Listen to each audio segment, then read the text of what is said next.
Welcome in, everybody, to Memoria Mortis, a single-player Dungeons and Dragons campaign. I am here with my lovely girlfriend, Mizzy Peasy. Hello, introduce yourself, please. Who are you? What do you do? Where can we find you? Hi, I'm Mizzy, and I sometimes stream on twitch.tv/MizzyPeasy. And I'm a D&D player, a veteran player. Very well. I'm just a player, and yeah, that's it. I was trying to tag you in the title, but I can't. Well, twitch.tv/MizzyPeasy, and you can find her there if you want to follow her channel. She also plays Souls games and stuff sometimes there. Yeah. So that's pretty crazy. All right, It's my favorite game.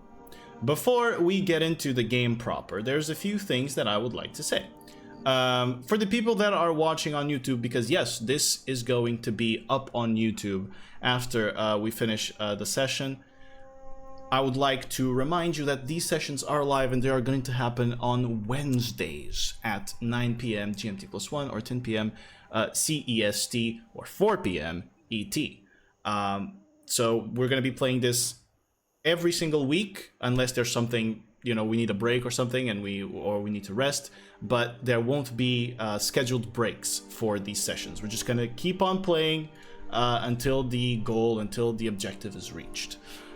Also, besides that, for the people that are watching live right now on Twitch, you can use your channel point command, or channel point rewards, excuse me, to ask questions that will be recorded and then answered towards the end of the stream.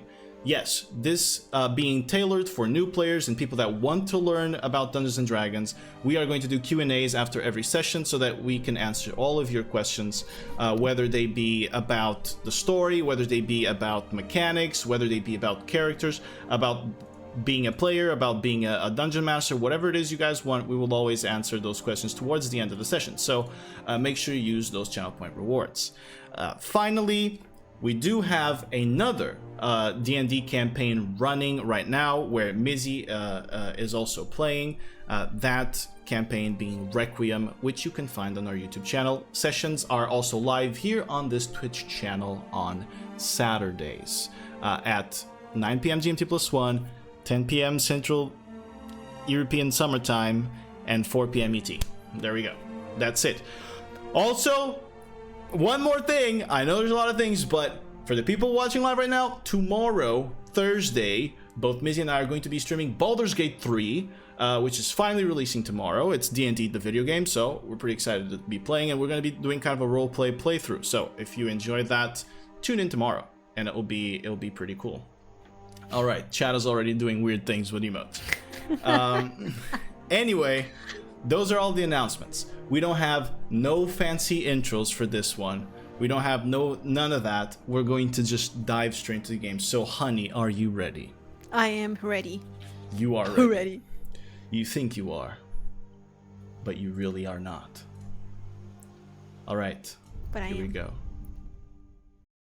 So, without further ado, let's get right into Memoria Mortis, the single-player D&D campaign.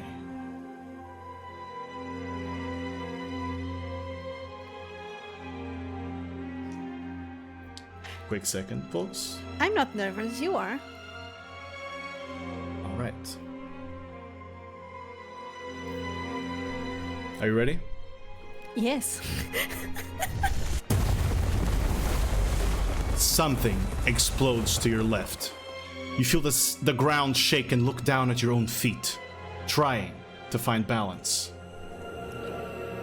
You're groggy, but on the dirt you see corpses, some wearing full plate armor with red and white tabards, others wearing black robes.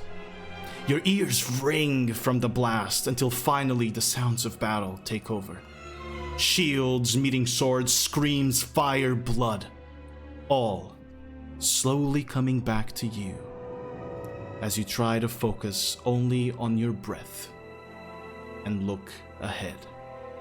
Knights stand at your side, pushing back skeletal creatures wearing black armor commanded by black-robed figures.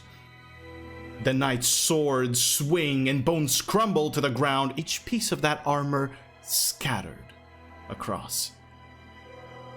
A black-robed man waves his hands in the air as a strange frost gathers at the tip of his fingers before a sword meets his mouth and he falls dead. Your sword is on the ground, broken. So you take out a dagger from your boot and move forward. A few feet ahead of you, you see a woman with dark red hair, chanting an incantation in a trance almost, as a knight is held in place, their arms twisting in strange ways, the bones cracking and the armor bending. What do you do?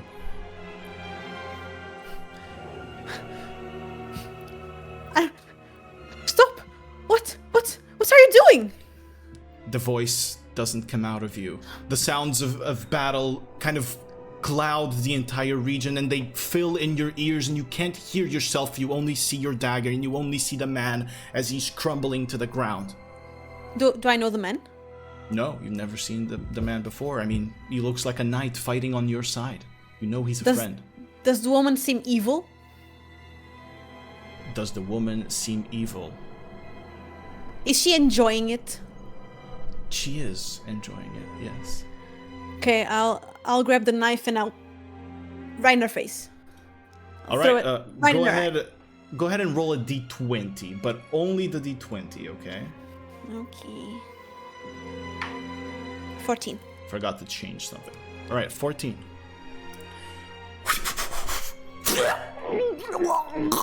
She guzzles blood as the dagger hits her straight in the mouth as she is on that trance, making or creating that incantation. I said stop. A taste hits your tongue. Chemical. Tangy. And suddenly you begin hearing the air.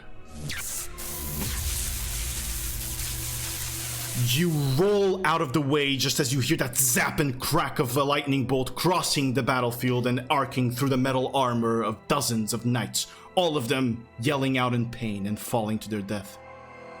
Then, your attention is brought to the sky as you see a man in the distance, his dark robes floating, his eyes glowing with flame, although you can't make any other features. Surrounding him, there are motes of fire that slowly drift. Arrows are fired at that man, but great arcane walls rise and break them down. Others throw bursts of wind that drive them away. Next to you, a woman clutches something that hangs from her neck as you see another mage extending their hand in her direction. She extends her glowing sword, radiant, aiming at the man in the sky. But then that mage that you saw, about 60 feet away from her, snaps their fingers, and the radiance on the sword vanishes. A loud shout echoes across the battlefield and forces everyone, including you, to take a step back.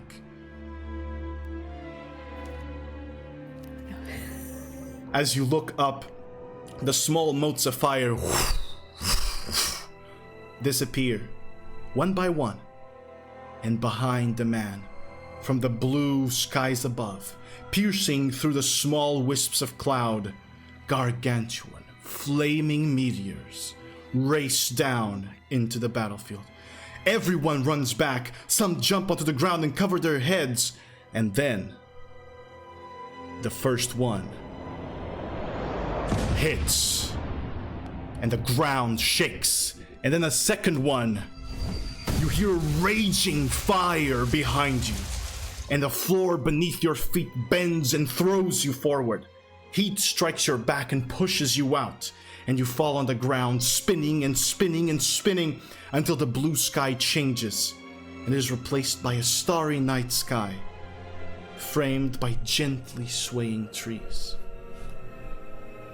Your body feels sore. Your body feels tired. But that vision that vision brings you peace. A star shoots across the sky, leaving behind a strange, ghostly trail, just as a silhouette, shaped like a head, covers your sight. You hear a voice, muffled. Are you there? Wake up! Wake up! And sure enough, slowly, you wake up. And before you, as you slowly open your eyes, you see Eodwulf, Grandpa, this old man with thin threads of white hair atop his head, and then a fuller kind of white hair or white beard that completely covers the bottom of his face, and it's puffy and quite scraggly. He also has kind of a big patch of hair at the back of his head that kind of gives him a little Hulk Hogan look, let's say. Is it a mullet? It's not a mullet. It's a Hulk Hogan look, okay? This is what we're going for, all right? It's decided. But you see him as he's leaning on his cane with both hands, looking down at you. Come on, Gael, wake up! I didn't pull you out of that hole in the ground for you to nap, especially on the day of the Ornsjelfest. Oh, wait. Am I awake?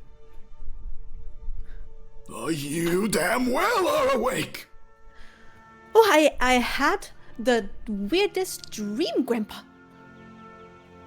There was a battlefield. You were in a battlefield, right? I was in a battlefield before, yes. Whoa. It was... Oh.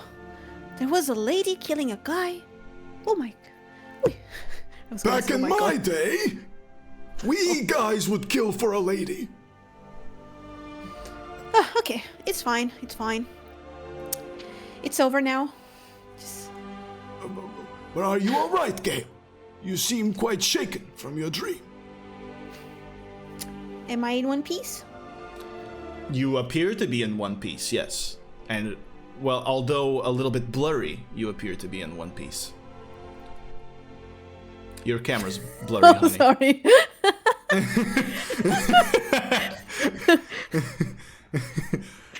Your magic isn't working. There we go. The magic worked this time. Yay. All right.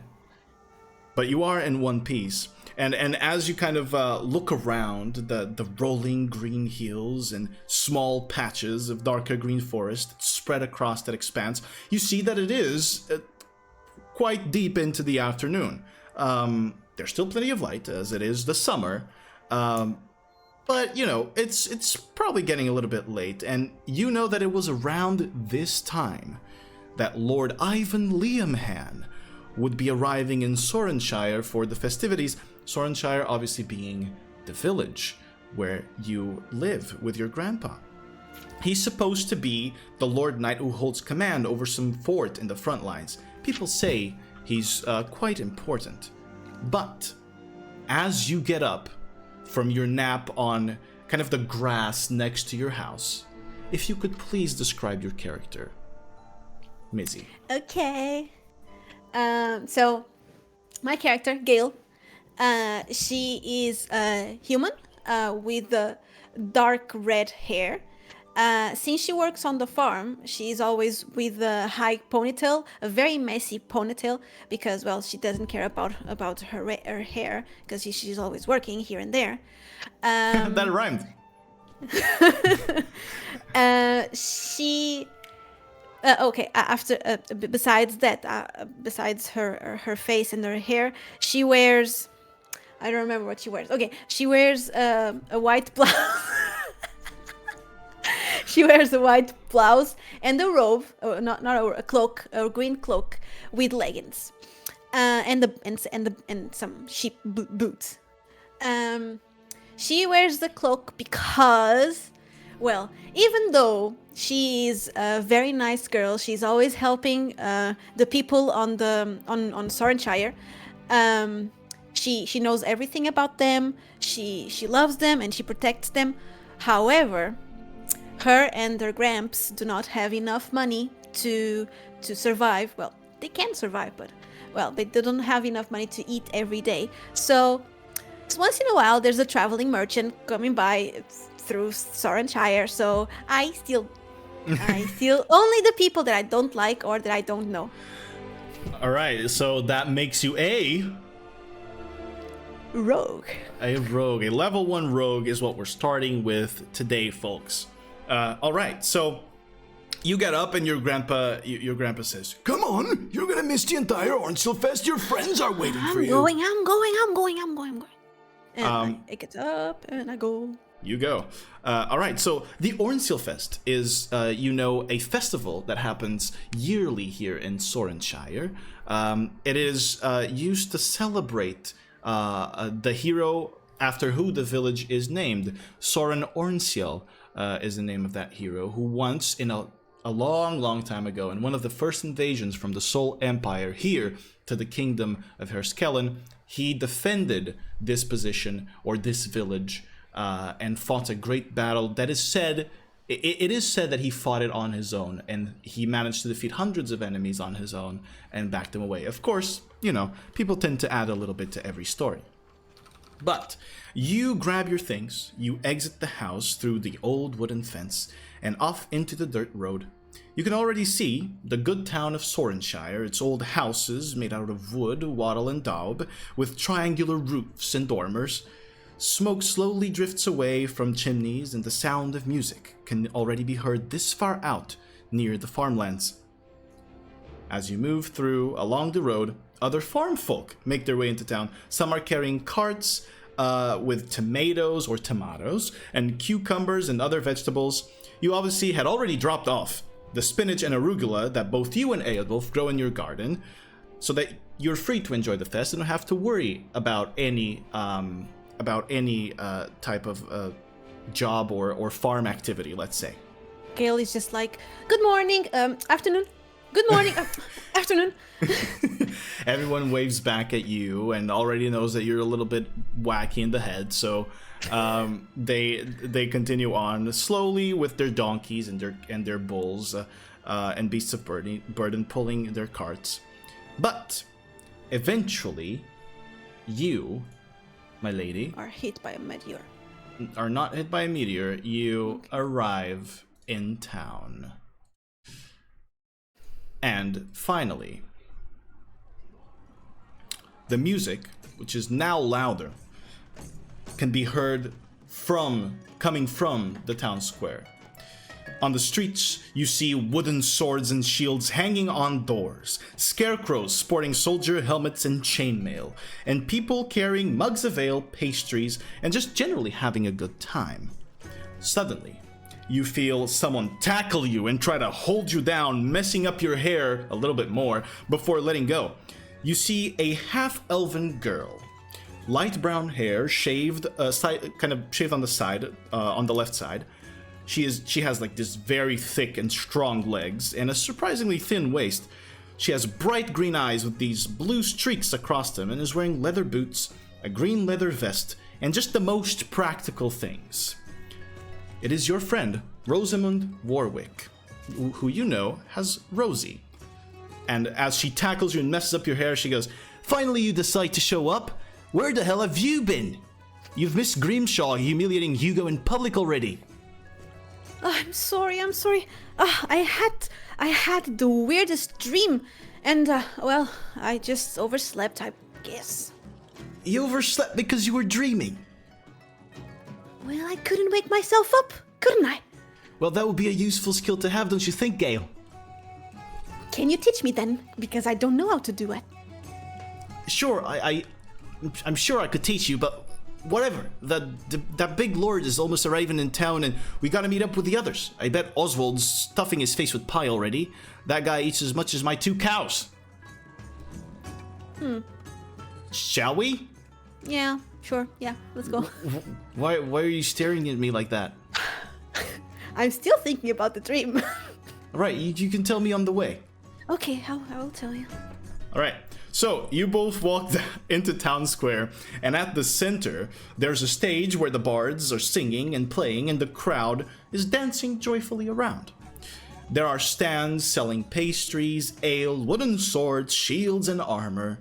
There are games for people to play, from throwing daggers, shooting crossbows, broth bobbing, arm wrestling, and a bunch of other stuff. Everyone's having a good time.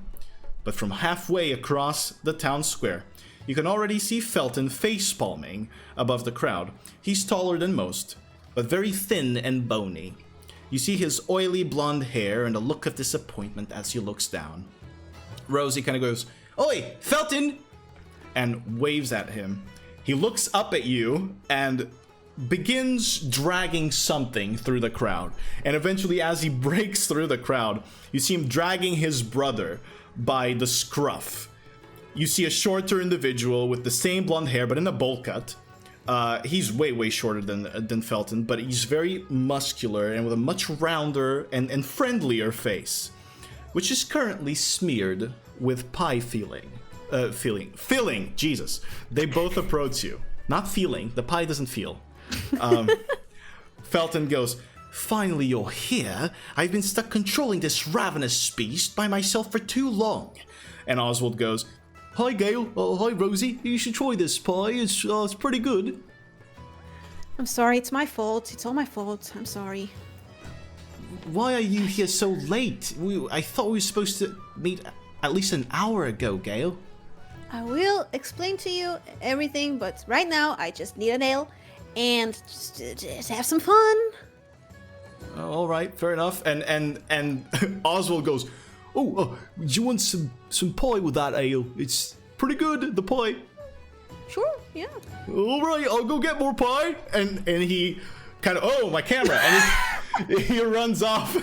He runs off on his own to get more pie as Felton once again face palms, disappointed in his brother. But you want to go get some ale. You want to go get some pie or have some fun. So you approach one of the stands that they have, and they're giving out just free barrels of ale for everyone. It is the festivities. The barons here, the Blackwoods, they pay for everything. And so you go off, grab yourself a mug of ale, and Rosie kind of goes, "So the Blackwoods aren't here yet?" And Felton, "No, Godric's gang are, though. Edith has been smashing people in arm wrestling. Hugo started taking bets and filling his pockets and being gross about it and maybe getting a feel for people that he shouldn't. Sebastian looks like he's on duty," and you see Felton point out into the arm wrestling table, and you see kind of a huge crowd gathered there. You can't quite spot the competitors, but above, standing at the door of the house that's behind the table, you see a young man, dark skin, sunken light blue eyes, and a strong jaw that's like being flexed at every second. He's wearing a black scarf and a half-plate armor, cross-armed, looking around, very vigilant, almost as if he's kind of expecting something. And the crowd is just kind of in front of him, yelling and clamoring, and he just looks unfazed about it as these arm wrestling matches are happening. Always being the center of attention. Well, when you're a stuck-up almost lord expecting to go to war, what did you expect, right? I mean, Godric's gang have always been like this, and they're always going to be like this until they fuck off to war. They could be better person. Well, People. They could be better people, but not everyone has that insight, now do they, Gael? Oh well. You look at your friend Rosie as Felton's kind of talking to you, and she kind of has, she has those eyes of someone who's plotting something, and she goes, "Maybe we should teach him a lesson there." I'm all ears. I don't know. I stop there. I don't have any plan on how to beat Edith. She's a monster. Felton sighs with you, and he goes, "Rosamund, I'm not sure any of us can beat Edith. Have you seen my arms? and he shows his like noodle arms that he has. He's very thin. But just as he says that, his brother comes in with a bunch of pie. Oi, found some more pie. You all want some more pie? Yeah, sure. Give me. He hands you off this like small meat pie. It's pretty hot in your hands, but he's just carrying a bunch on his he's carrying a bunch on his arms, and you see Rosie look at you, and then look at Oswald, and then look at you again. What, Rosie? What? I mean, he could probably do it. He could do it, but he would have all the fun. Oswald goes, does this include eating more pie? Nope. This includes beat the shit out of someone. Who? What's her name? Edith. Edith. Edith Stonedale. You know Edith to be this kind of very tall, muscular woman that carries a great sword with her that is about your size. The great sword. She is close to 7 feet tall. She is kind of a monstrous warrior that lives here in Sorenshire, and hangs out with Godric, who is one of the Baron's sons, or one of the Baron's twin sons. And Felton kind of goes, oh, wait. How about we just go play some games, and we just forget this is happening, and we win us some silver, right? I mean, Gael is pretty good with daggers. We can just go to the dagger throwing thing, and she will throw her daggers and give us some free money. Isn't that easier? Seeing the smile vanish from her face wouldn't be better? Rosie is like nodding aggressively, and Felton's like, all right, but I'm not coming up with a plan. You are, because I'm pretty sure my brother can't beat Edith. Well, with a little help, he might. And you see him like stuffing his face with pie and he goes, I'm not a fan of violence, and I honestly don't think I could beat her. She's huge. Have you seen the size of her? Don't worry. Size doesn't mean anything. All right, if you say so, Gael. So, are you gonna go for that? Are you gonna go for the arm wrestling table? Let's go. All right. You move on to the arm wrestling table, and you kind of push through the crowd. And there you see sitting down and smashing someone's hand into the table, Edith Stonedale, who is kind of a threatening personality. She has this like tan skin and light brown eyes, very accentuated, sharp features, with sunken cheeks and very dark freckles, dark brown hair, kept very short down to kind of the tip of the ears, and she has these like broad shoulders, and sitting down she looks freakishly tall, and you can only imagine, you've seen her walking around. She is a monstrosity, and still very young, about around your age, in the early 20s. But she smashes someone's hand onto the table, and you see Hugo, which is this tiny, bald, completely shaved man with this like large pointy nose. Kind of reminds you of Patches from the Souls games. He's just walking around collecting money. Oh, thank you very much, thank you, and that will be mine, thank you. As this large farm hand, this dude with like hairy giant forearms, hops out of the table, kind of complaining about his arm, and Edith looks out at the crowd, waiting for the next challenger. Oi! My friend over here wants to challenge you. I really don't, but I don't have a choice. Yes, you do. And I kind of I force him to sit down. Okay, he sits down, and when he does, like, the table kind of shakes a little bit. Oswald is not as tall as Edith, but he definitely has he's very strong, and he's known to help people around Sorenshire with kind of, every heavy duty work. So he sits down, and Edith extends her arm without speaking a word, extends out her arm and puts it in position. As you see Sebastian, the other man that you had seen vigilant behind her, kind of stare at the crowd now that you guys have showed up.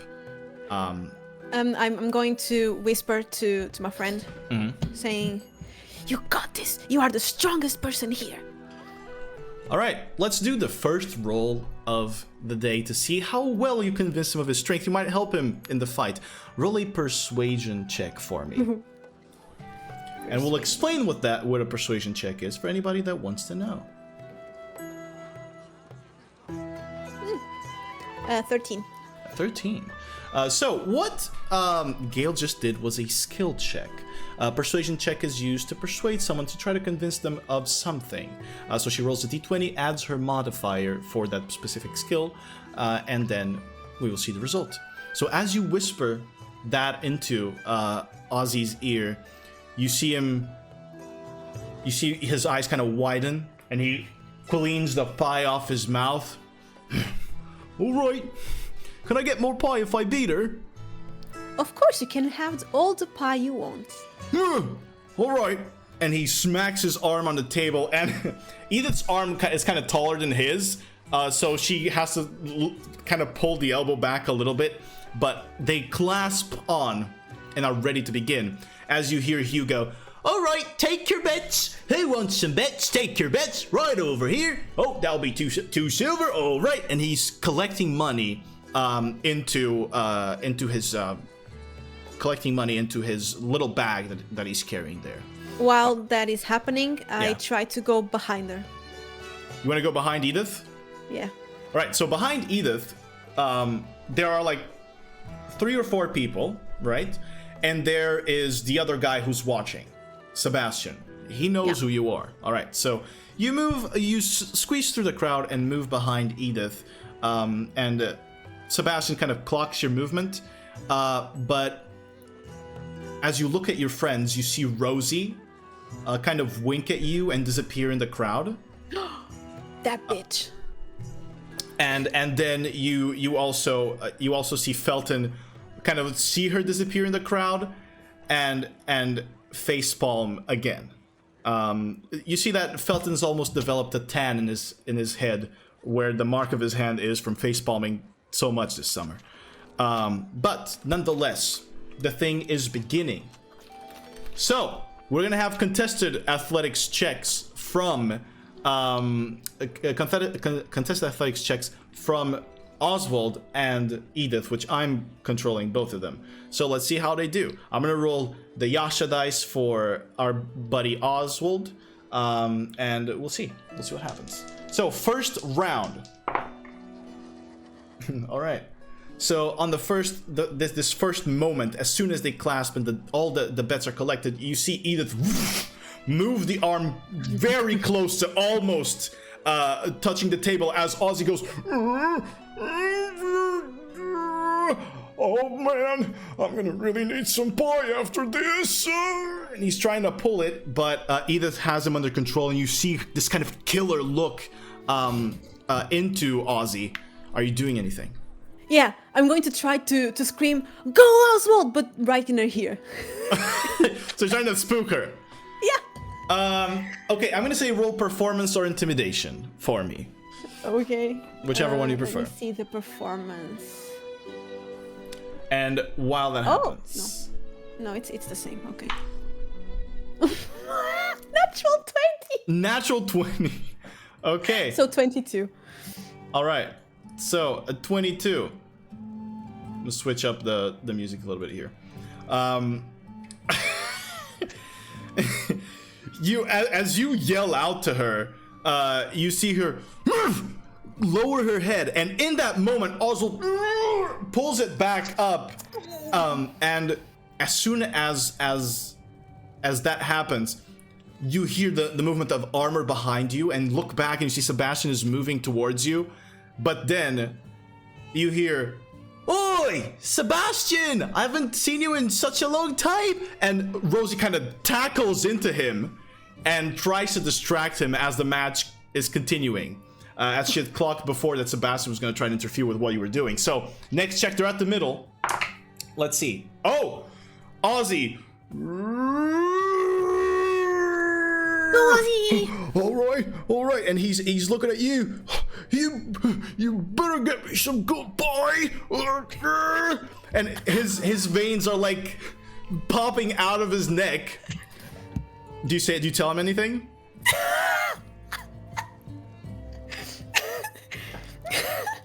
Ozzy, you better win.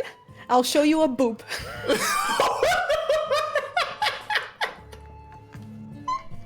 Only one. Damn. We're 30 minutes in, and there's already the threat of nudity. All right, I'm gonna say roll another persuasion check with advantage, and because it's boobies. Everybody likes a boob. A 4 and a 3. All right. My boobs are not that great.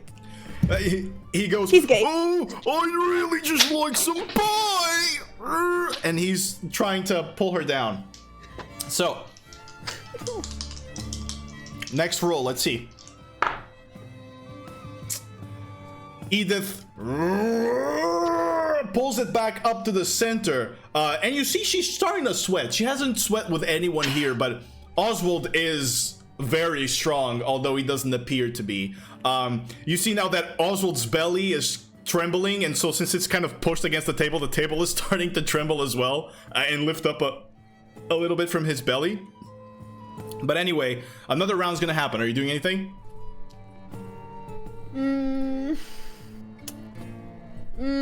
I will. Okay. I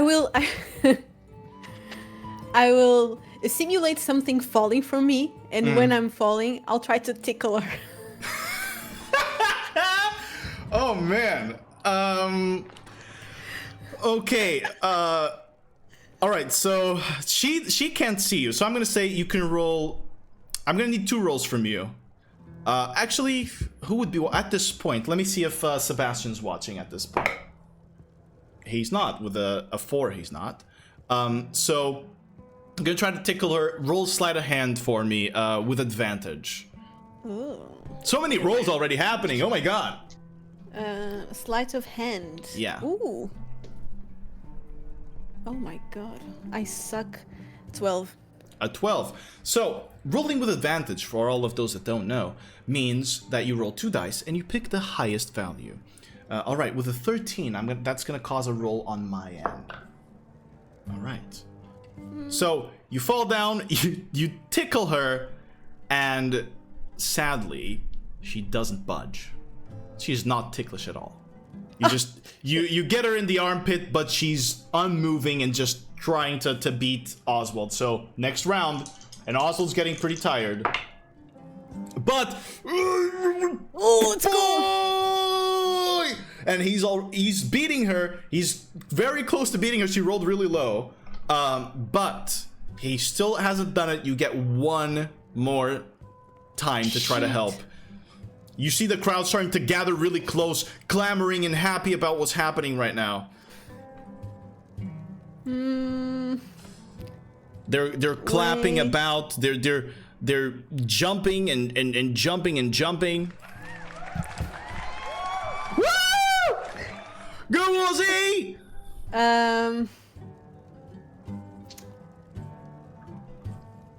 Okay. Oh, I could really use some help here. Oh, okay, wait. I can't wait, Gael. I'm arm wrestling. Is that Godric over there?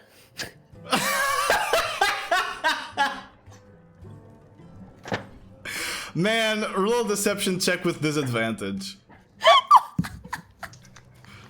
With disadvantage. I rolled 2 once.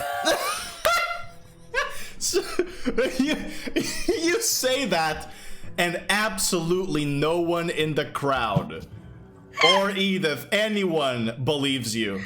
Nobody. It's like you feel so forgotten and unexisting in this moment. Nobody looks at you. And it's the final round. Let's see. Come on, come on. Oh my god, I rolled 2 3s. They're tied. I'm gonna have to roll again. Let's go. You see Edith pull him all the way, boom, and smash his arm the opposite side as he goes, oh, you didn't have to be so rude. I just wanted some pie. And Edith is looking at Oswald with this kind of lust in her eyes, as if she's finally found an opponent. But sadly, Oswald is beaten. And Hugo goes, all right, you thought that Edith could be beaten, but she can't. She's Edith Stonedale, the monster of Godric's gang, and nobody, absolutely nobody, can beat her. Now pass me all your coin, and the next challenger, please. And he runs around collecting coin again, as Oswald kind of goes back into the crowd with his arm hurting, and you see Felton kind of pat him. And as you meet up with them, you see Felton say, all right, come on, I'll get you some... Wait, can I say something? Yeah, you while can, I'm you going can. away? You can. I'm going away and I say, she still sucks. she needs to hear this. Okay, she definitely heard it, And I'm going away. but she doesn't react to you. I don't care. In fact, you can't remember the last time that Edith has spoken a word. It's all just been grunts. Anyway, you meet up with them, and it is at this point that you hear horns blow in one of the streets, kind of to the north, and you see everyone kind of spreading out and opening space. And as they're playing, the band moves out to a smaller stage to the side where they were, and a few chairs are set up on the central, larger stage. From that street, you see a parade coming. Knights wearing yellowish tabards and tunics over chainmail carry banners of that same color with a twisted black tree crest. They move down the street, and behind them 4 horses carry the Blackwood family. On top of a black horse, you see Lord Baron Aelfric Blackwood, a human male in his late 50s. Short black and gray hair, black beard trimmed close to the face with gray edges on his mustache. He wears the same kind of outfit as his knights, but with a darker tone of yellow, almost like a yellowish brown, and with the black tree family on it, but highlighted in gold. He has this like black cloak, large black cloak that fuses with the horse's ass, and to his side, a black hilted long sword with a silver crossguard. And on top of a white horse, there's Lady Elspeth Blackwood, wavy black long hair, green eyes, and strong thick eyebrows. She has the stare of a predator as she looks down at the townsfolk and wears a long golden dress with black veins patterned on it. Behind them, you see the twins, Godric and Godwin, with the same wavy black hair of their mother, and her green eyes and thick eyebrows. But Godric, a little bit burlier around the belly, has his beard trimmed close to the face, just like the father, whilst Godwin shaves it completely. Both of them are kind of very broad-shouldered, and wear the long black cloaks and leather armor, which still sports their family crest. They give a lap around the town square, and a few people yell out some hurrahs and huzzahs, but quite a few just stay silent and gently bow. Rosamund scratches her cheek with her middle finger, kind of towards the twins as they're passing by. And they then stop in front of the stage, get off their horses, and all climb up the stairs and sit on their chairs and look towards one of the streets in the south. Felton kind of whispers to you, "The Lord Cunts have arrived." Yeah, everyone has seen, because it's hard to ignore that. They obviously had to make a show, you know, they couldn't just give us the festival for free and not be here, right? Of course, of course. And then the My lord. The horns blow again.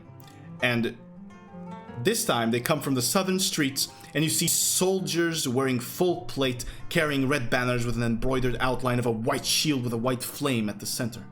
The shield serves as a sheath to a white sword, of which you only see the hilt and crossguard at the top. Behind them, on top of 2 light brown horses, you see a dark-skinned male human with a wise and noble look and just the tip of a smile on his very thick lips, a square jaw perfectly lined with black and gray beard. His head is completely shaved. He wears full-plate armor with a tabard carrying the same symbology that the banners do, and a red cloak. Then on the other horse, there is a younger gentleman, fair-skinned, with black hair kind of more scarce on the left side. The left side of his face is covered with a leather mask. He seems skinnier and wears tight straps on his left leg and left side of the torso that extend up to his arm, you assume, almost like braces. His left arm is covered by a red side cloak. He wears the same red tabard as the soldiers, but without the symbolism. Rosamund kind of whispers to you, Oi, that's Lord Ivan Leomhann, the commander of Fort Flameshield. A true knight tested in combat, and a very rich one. and she kind of nods in a direction, and behind the lords, there's a bunch of sneezes, and there's a cart that comes behind the parade, full of gold chalices, plates, and weaponry, jewels, and other treasures and spoils from war, and you can't help but kind of stare at it a little bit as well. And Felton... Damn! Felton goes, "War is a profitable business, eh, Gael?" War? Yeah. It's profitable. Doesn't mean it's worth doing it. Well, in this case, I believe it is worth doing it. For many deaths. You know that it is tradition in all of the Ornsjelfests that the lords eat among their people. And them kind of moving into this center stage, this large, tall wooden platform, it's kind of the way that the Blackwoods have come up with eating among you while still feeling superior. But the Lord Leon moves up the stairs as well, gathers up with the Blackwoods, and Lord Aelfric stands up, and kind of the music also tones down a little bit as he goes, "Good day, good people of Sorenshire. I hope you have been enjoying the festivities as much as we have enjoyed watching you be a part of them. In this year's Ornsjelfest, we have the pleasure of being in the presence of the most honored of guests. Join me in welcoming Lord Ivan Leomhann." And he points at the Lord, and everybody claps, and this time you see actual genuine claps. Lord Ivan raises his glass and bows to the people. And he goes, "Thank you for such a warm welcome, Lord Aelfric and people of Sorenshire. It is my great pleasure to be here among you. My presence is not enough to convey the gratitude that we, at Fort Flameshield, feel for Sorenshire's constant support. I hope you all enjoy your evenings, and may Rauno shine his light upon your blessed lives." The people applaud and yell out a hooray before going back to whatever it is that they were doing, and the band also starts playing a little bit of a more uppity song.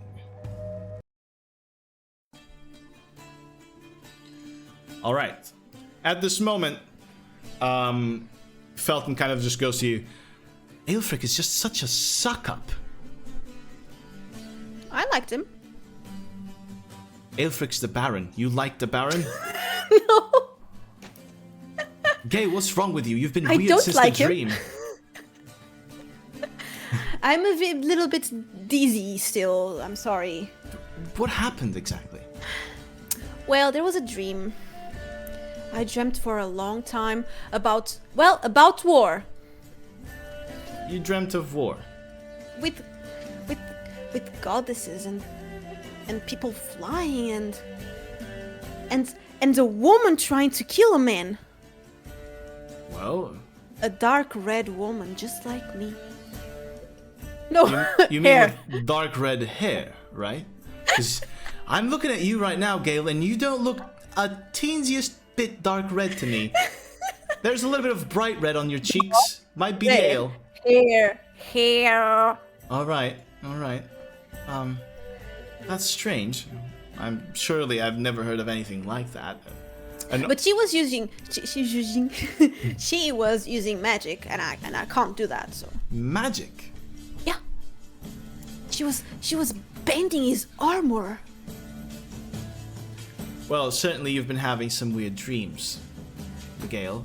Have you been reading any stories? No, not really. I don't really like to read. All right, then I guess you just have a very fertile imagination.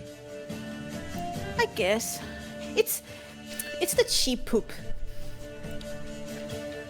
The sheep poop?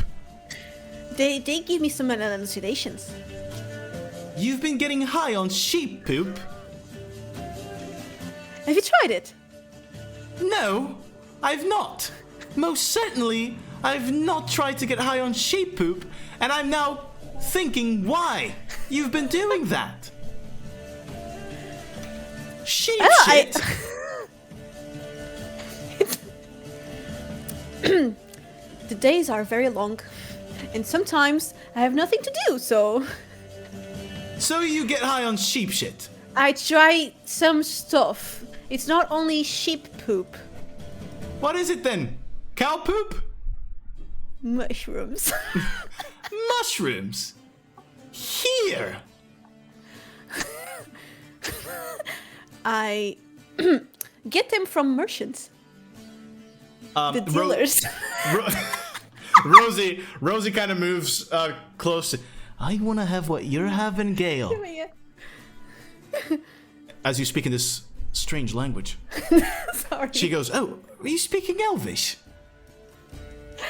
Oh, it must have been the dream.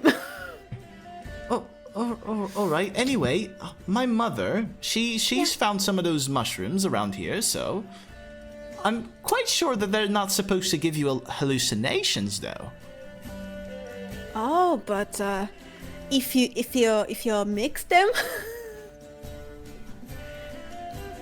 with sheep poop. You've been mixing mushrooms with sheep shit, No, Gail? I'm joking. No, I am joking. I'm joking. Oh my lord! Mix them with some milk. With milk? I thought I only had to care for my brother, and now you too. And Rosie's just laughing her ass off at this point. I'm kidding. Let's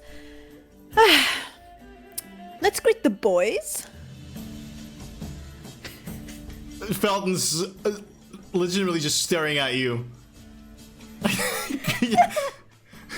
What's gotten into you today, Gail?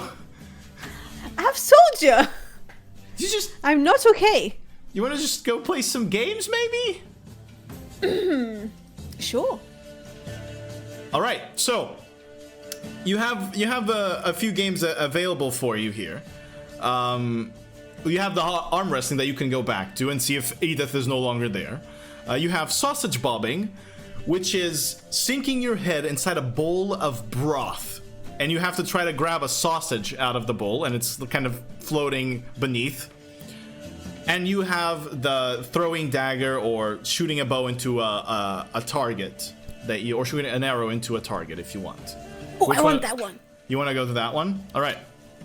So you you move towards the place where they're holding that game. Hello. You see a young gentleman go, "Oh, hi, Gail. You want to throw daggers? I've been waiting for you to come here and do it." Of course. Let's go. All right. Who is he? He's just this little kid. Okay. You know him as Jonathan, and he's the son of one of the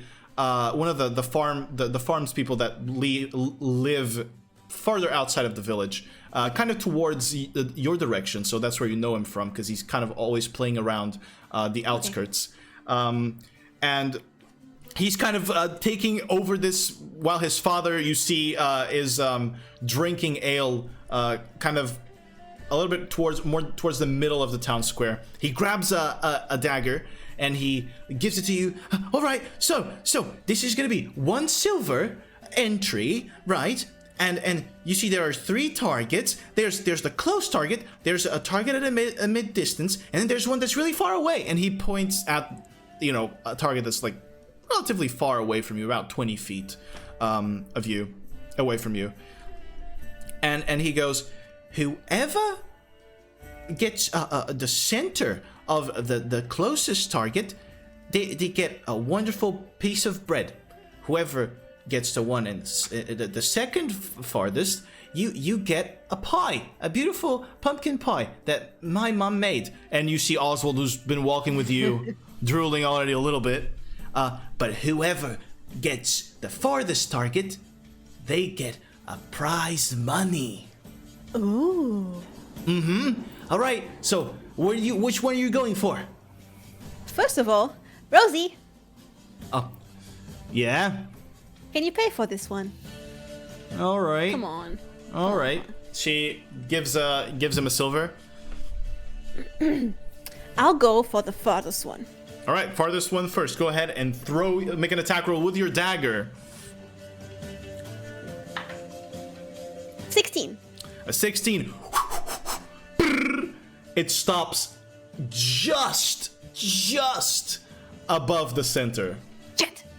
And you miss the center of the target, but you still hit it. And he goes, "Oh, you almost did it, Gael. That's impressive. Almost. You want to go again? Again. Then that's another silver." Rosie, Oh shit! And she I'll gives hit him it this one. She gives him another silver. Go ahead. Oh! 22. 22. The dagger drifts in slow motion across the range as it then That was just practice. stops dead center. And the kid goes, "Yay! You won! You've actually wait. I'll have to give you money now. I don't suppose that's good." Well, that's what Father said. And he goes and he gives you, Gael, you've made the prize pot of money that they have here. You've made, oh Lord, you've made 15 silver, which means a gold and 5 silver off of the entire prize pot. As he, I'll give 2 silver to Rosie back. all right, Rosie Here, grabs honey. the silver. Yeah. And the kid goes, well, you could do it again and maybe get the pie. I see that Ozzy is, and Oswald is at this point kind of his head is kind of goes up to your shoulder, and he goes, "Oh, please, Gael, I really could use that pumpkin pie. All the others, I've kind of tasted them all." All right. You done that. You done enough for me. So. The kid goes, "Well, that's 1 silver." Okay, I'll give him. You give him 1 silver. For the pie, the AC is lower, right? Yeah, it's the mid target. So the armor class, which is how much you need to roll to hit the target, is going to be lower. Yes. 17. 17. That center again, and Gael wins another prize here. As the kid goes, "Oh God, Gael, you're amazing!" And he grabs the pie and gives it to Oswald, and the kid's just staring at you. Okay. Thank you very much. It was very fun. All right.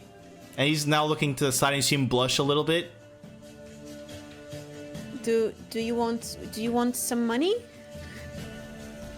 No. And he looks to the other side now. What do you want, Jonathan? And Rosie kind of elbows you in the back and says, "A kiss, you dumbass." Okay. I grab his head and I kiss him in the forehead. And he, as you do, he kind of goes, "Oh, thank you, Gael." And he's blushing red now. Oh, it's so cute. I'm going back to work now. There's people behind you. Good job. Continue the good job. And as you leave, there's no one behind you. But the kid seems to be happy that you first of all, you showed off your skills and then gave him a little extra reward. So, after a little bit of partying, Rosie kind of goes, and she seems very contemplative, and she's staring off into the distance into where Blackwood Manor is. Rosie, Aye. what's your thinking? That cart sure look full, huh? Oh, no, no, no, no! Felton's already facepalming again. And she goes, Oh, come on, guys. They won't notice if we take away a few things. Be a little bit more adventurous. You have to convince me, because if we are caught, I can't do that to my grandfather. thank you, Gael. Even through all of the sheep shit sniffing, you seem to be at least level-headed here. We can't do that, Rosamund. And she goes, Oh, come on. We're not gonna fail, and you'll come up with a plan, and those will be just small, minor details that we have to figure out before we do this, and we'll figure it out once we're there. Come on. It had so many shinies in there. Are you sure we are going to figure it out? Because whenever we need to figure it out, it ends up being me and Felton. You just stare. But I'm good in a pinch, so if bad things happen, I'll be there. Come on. Okay, let's just take a look. all right, that's the spirit. So, you moving off town to go to Blackwood Manor? Yeah. All right, so you see first Oswald kind of being a little bit hesitant in doing this, and you see him talk to Felton, and he goes, Oh, I'm not sure about this, Felton. It's not a very nice thing to do, stealing from people. and Felton's kind of trying to reassure him, and Oswald goes, Oh, but we can't steal anything important, right? And he looks at you, right, Gael? We're not going to steal anything important. No, we won't. Just a few coins. A few, like a tiara or something, just for me to be pretty. all right, well, I'll go and help. But nothing important. So you begin moving away from the scene and off into the Great Green. The Great Green. You wait around a few moments, and just as the sun kind of like hits its lowest point before touching the hills, you see that kind of behind you, as you're exiting town, people are actually kind of gathering and wearing that mock armor and swords, and they're beginning to like all gather up towards the town square. And you know that if you wanted to do this actually might have been the right moment, because right now they're doing a reenactment of the battle that Soren Ornsjelfest had fought all those years ago, and people are focused in the town square right now. So, kind of move through the crowd. You see that there are some guards and patrols on the streets. Even as you're moving towards the edge of the village, I want to ask you, are you trying to avoid the guards? Are you trying to move stealthily? Or are you just going to walk by them as if nothing's happening? I would assume that someone going away from the crowd and the mess, they would suspect something. So let's try to be as stealthy as possible. Go around the guards. All right, I'm going to have you roll a stealth check for me. And I'm going to roll some stealth checks myself. Dirty 20. A dirty 20 stealth check. All right, so... natural 20 on Oswald's side. Oh, I thought it was the guard. No. All right, so that's a fair spread. And with a natural 20, it's going to cover the natural 1 that came from Felton. So you're moving through the village. You're kind of waiting at some points as the guards kind of begin to march. You're waiting back for them to for them to pass, and you eventually manage to move out without being seen. But as you're getting past them, and at the edges, now fully out actually of the village, the sun is kind of already halfway through the horizon, and the trees and tall bushes cast this kind of beautiful, slow-moving shadows across the roads. In the distance, the barley and wheat fields you see, their colors accentuated by kind of the low-angled light, that highlights them. But less than half a mile away, the hill and 25-foot-tall walls that surround the Blackwood Manor stand striking. This is the only truly defensible position here near Sorenshire, and it is in this kind of high ground that the manor sits, as well as the garrison with most of the guards. This would also be, according to Rosie, where the cart would have been taken to be kept safe and secure in their vault. So, as you're kind of approaching, this is going to take you about 8 minutes or so. Rosie goes to you and she says, we should probably find some place to hide a little bit closer and wait for nightfall. See if we can spot any others. Any others? Yeah, other guards. Oh. Yeah, sure. As she says that, you see Felton go, Wait, I'm going back home really fast, and I'm gonna go grab us some rope. I think we're gonna need it to climb up that wall. Good. Are you on our side now? I have no choice, Gael. You could go home and stay there. And let And be a bitch. And let you mess this up. Huh, sure. I'm a rogue. You said. And I'm a farmer, and I don't get high on sheep shit. You should. and he leaves and drags Oswald with him as they go try to grab a rope to help you. So, are you gonna try to find a hiding place kind of closer to the walls so that you can try to analyze what's going on? Yeah, if what do I see? Do I see any bushes, any All right. Lost carts or Go ahead and or... roll for me a perception check or a survival check, whichever one you prefer here. I'm giving you options today. Survival or perception? Yes. 10. 10. The DC was 9. Good job on that one. Oh my god.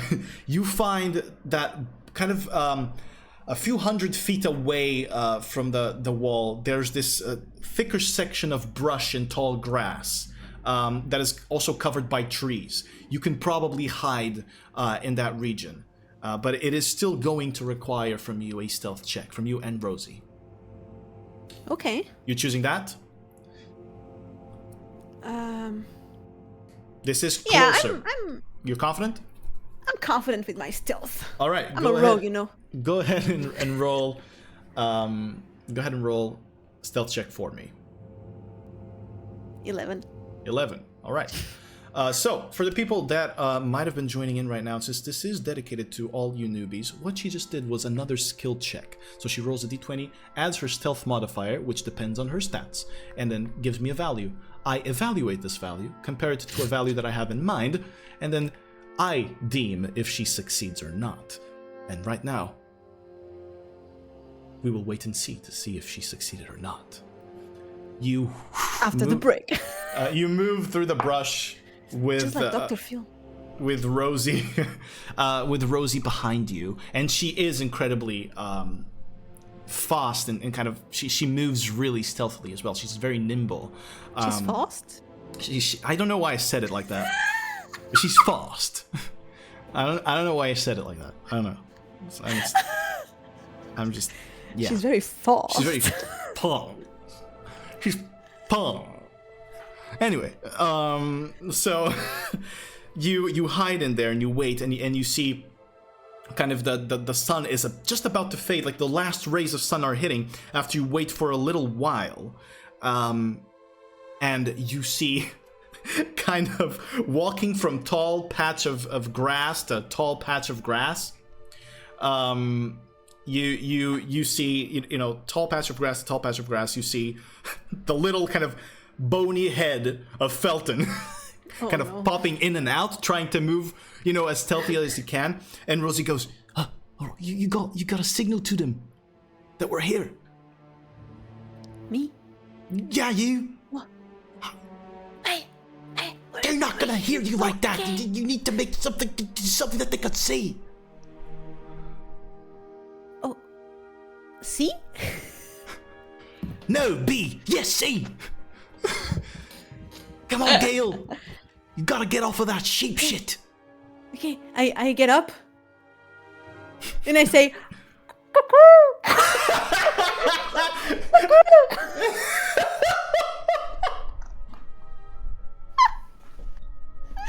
Okay, roll a performance check for me, please, to see how well these cuckoos go. Oh my god. God. Go 14. 14. You see Felton's head kind of pop out of a patch of grass and look in your direction, and he's gonna try to run towards you. So that you guys meet finally. He goes, What the fuck was that, Gael?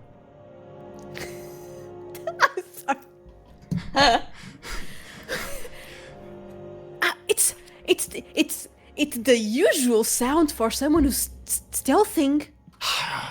I guess I found you, so that's good. Have you seen anything on the walls? Did I see anything on the wall?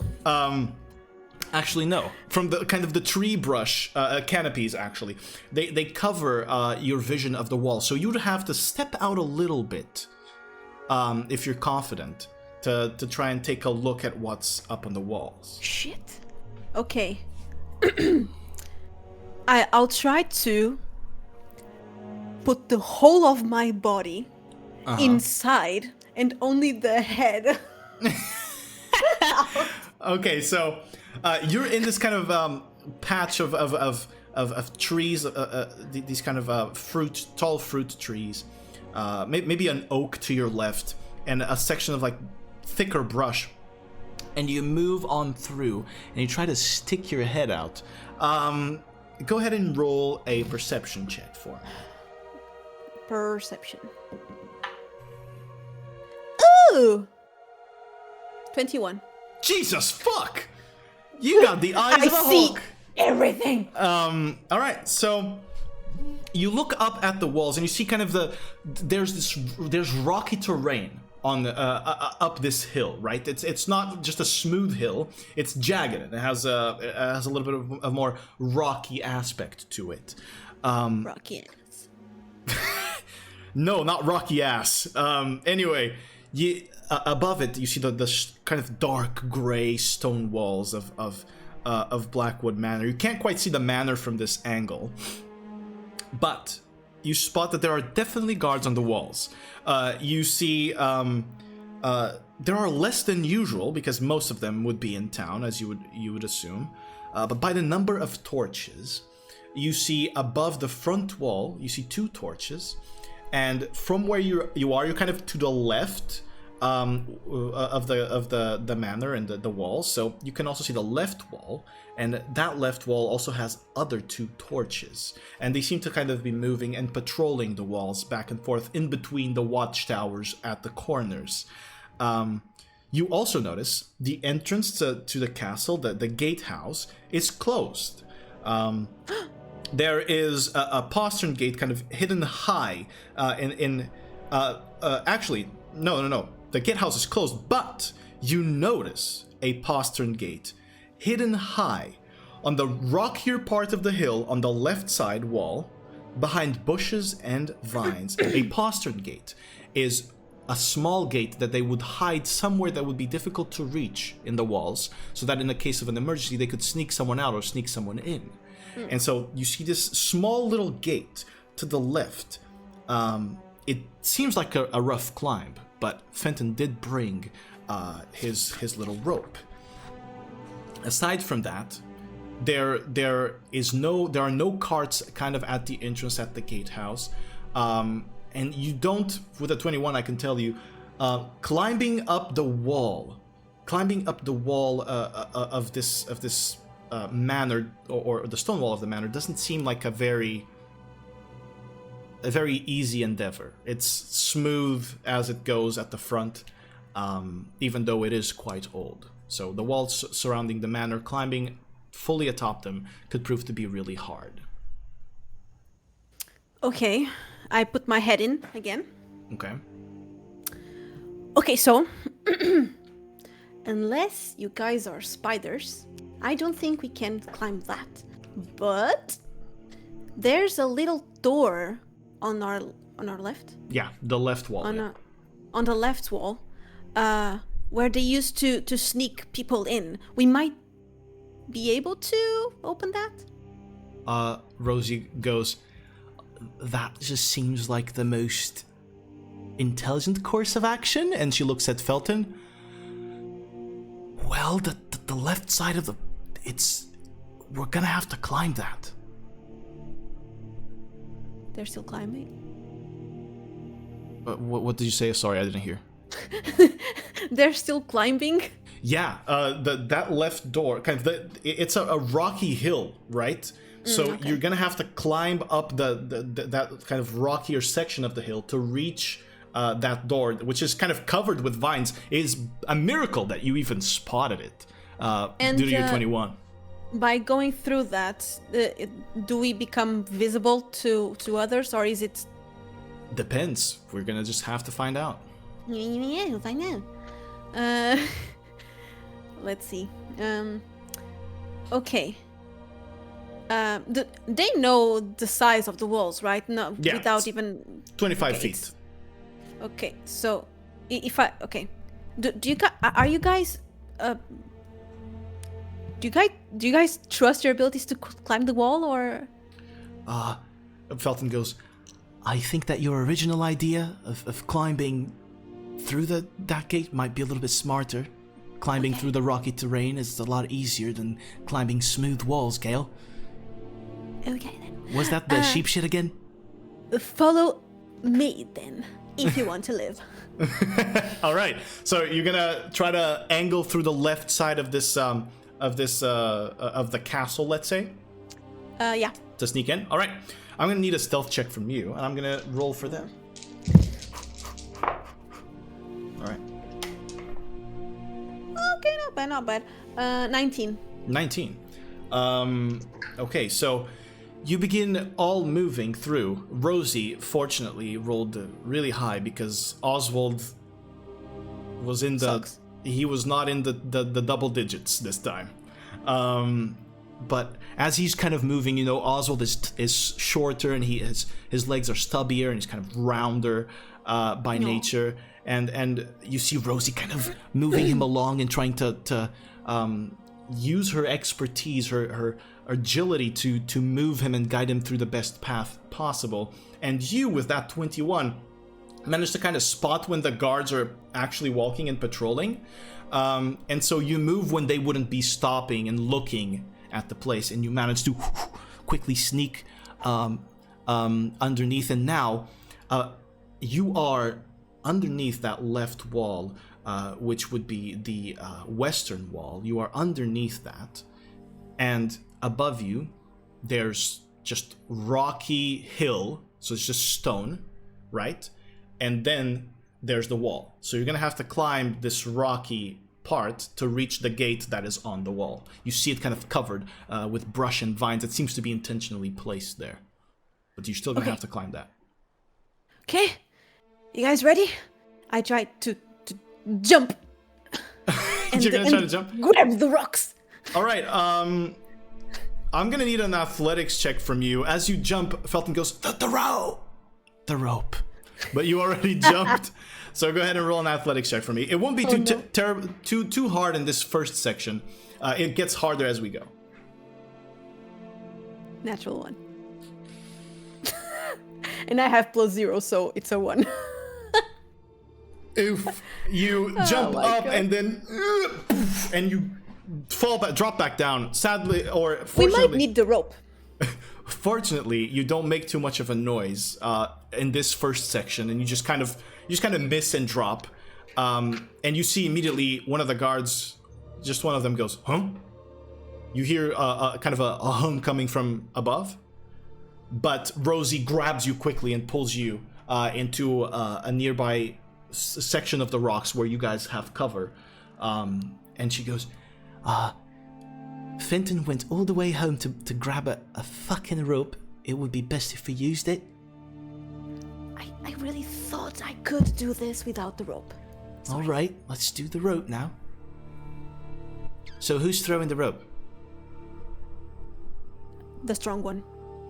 Oh, all right, I'll throw the rope. Silently. I'm sorry. I'll throw the rope silently. Yes. he grabs the rope, and he tries to aim the rope at one of the kind of jagged bits of rock that comes out of the bottom of the walls. And he's aiming at it. Let's see. Oh no. Natural 20 Oh, from yeah, your let's go, favorite let's go. pie eater, Oswald. He throws it. He tugs on it. All right, It seems secure. And he's looking at everyone, kind of expecting praise. Good job. Good job. Good job. thank you. Good boy. Thank you. That's a bit weird, Gael.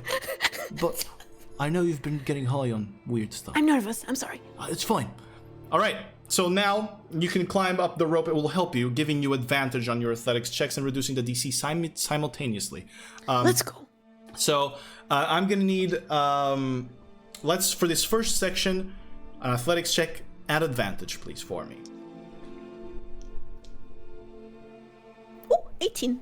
18. You grab the rope, and with the help of the rope, you're kind of like, pulling yourself, holding bits of rock as well with your hands as you start the climb of this rocky area and jumping through with the rope as Oswald is kind of holding it on the ground.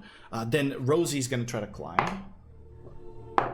She manages to do it, and now Felton. Felton surprisingly manages to do it as well, even with his noodle arms, and he's climbing it with you. And this is the first section. Now, you're kind of in the middle point, now swinging on the rope. Let's do the next section. Again, athletics check with advantage for me, please. 17. 17, all right. You succeed. Let me see the rest. Success from Felton with a natural 1 if he didn't have advantage, but he does. And Rosie, natural 17. You all kind of you coordinate and you're in sync, and you're kind of just climbing at the same time, and eventually you reach a small outcropping on this rocky area, a small edge beneath the castle walls, and in between the castle walls, and then the abyss beneath you. Now see, you just climbed around 30 feet on this side of the hill. It was quite the climb. But you're up there. Oswald is staying. He's just saying no to you guys, saying that he'll just stay below. Okay, just keep an eye. He's nodding ferociously. Now the door is in front of you. That gate. It is a small gate. It's kind of shorter than you. It's meant for people to kind of sneak inside. Or dwarves. Yeah, or dwarves. What do you do? Is the door closed? It is. Okay, I try to open it. It's locked. Shit. Does it have a lock? It does. Okay, I bring out my thieves' tools. Oh? Oh, and I try to lockpick. You're gonna try to lockpick, so I'm gonna need a lockpicking check from you, which means a dexterity check plus your proficiency bonus. For those that are watching, for those that are watching and do not know what the proficiency bonus is, it is a bonus that all characters have that they add to things that they're good at. So that's what it is. All right. So I'm gonna need that thieves' tools check for me, please. I see that you're answering chat. You want me to? Yeah.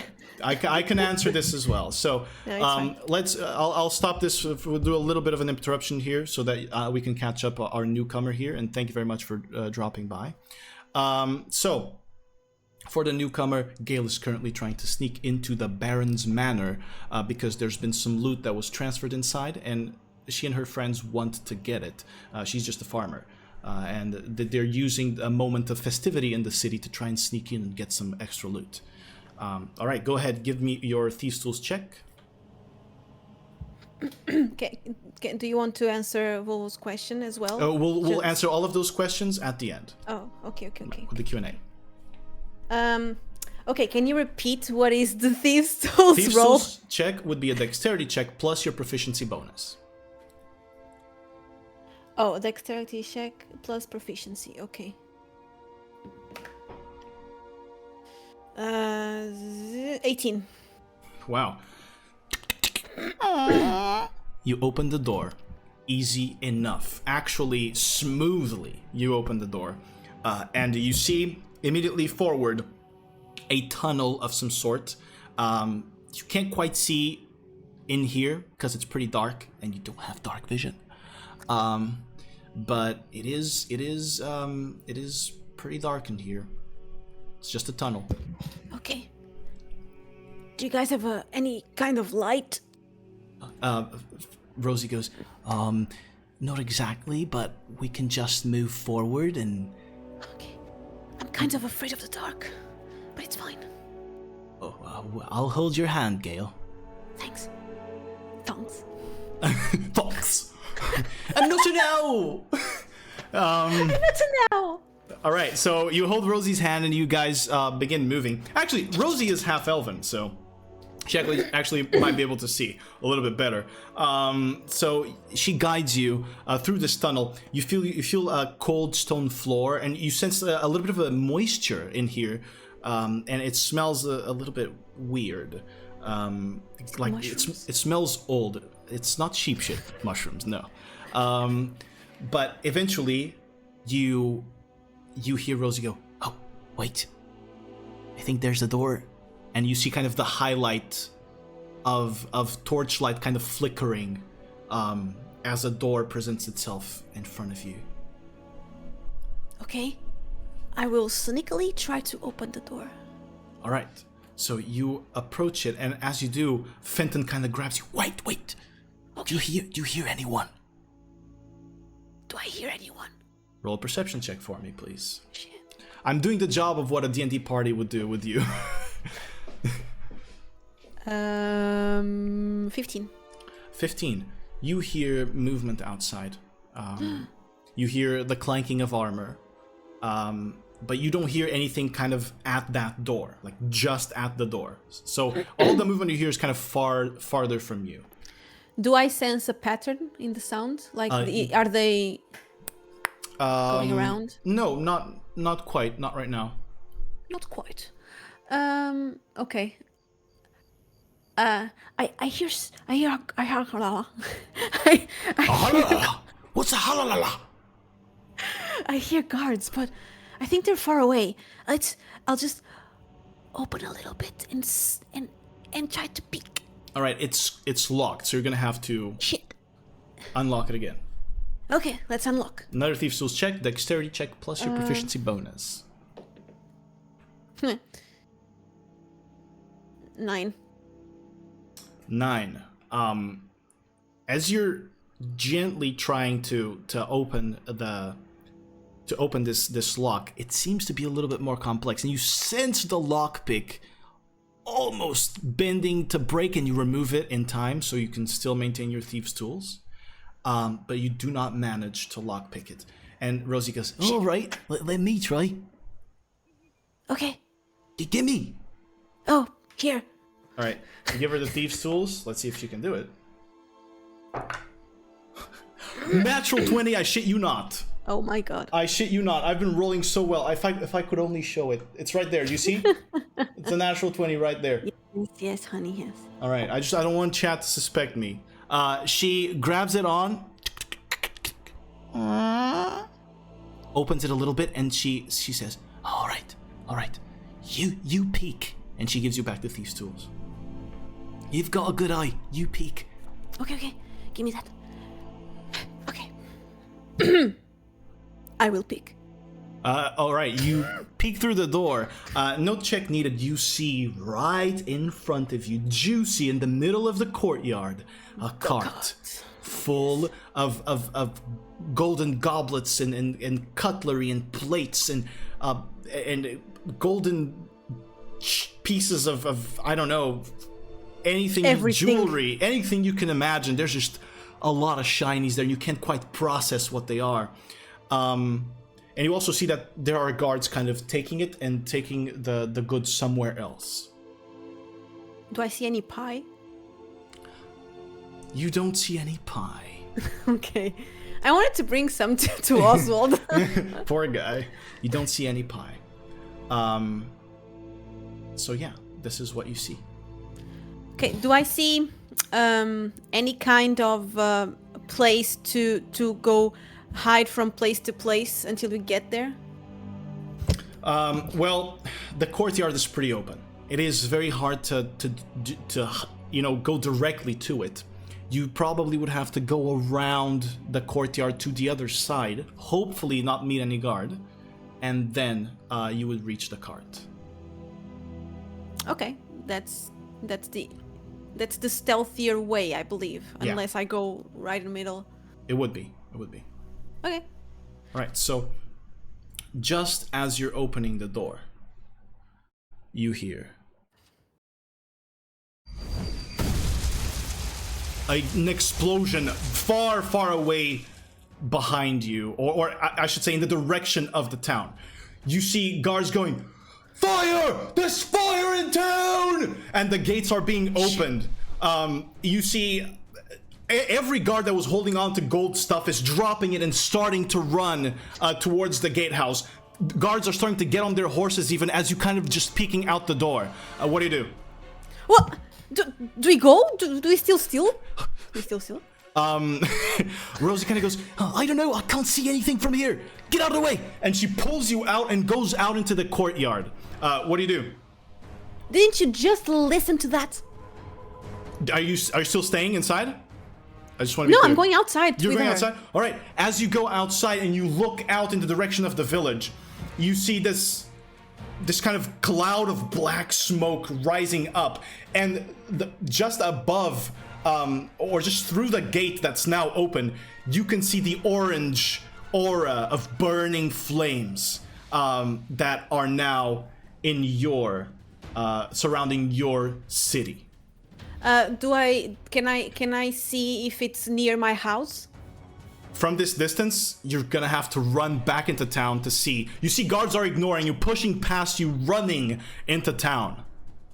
Shit, we should go. Let's go. All right, I agree. Let's go. And Oswald! Oswald can't hear you. You see, Felton is not behind you, which means he probably went to get Oswald after this. But Rosie quickly.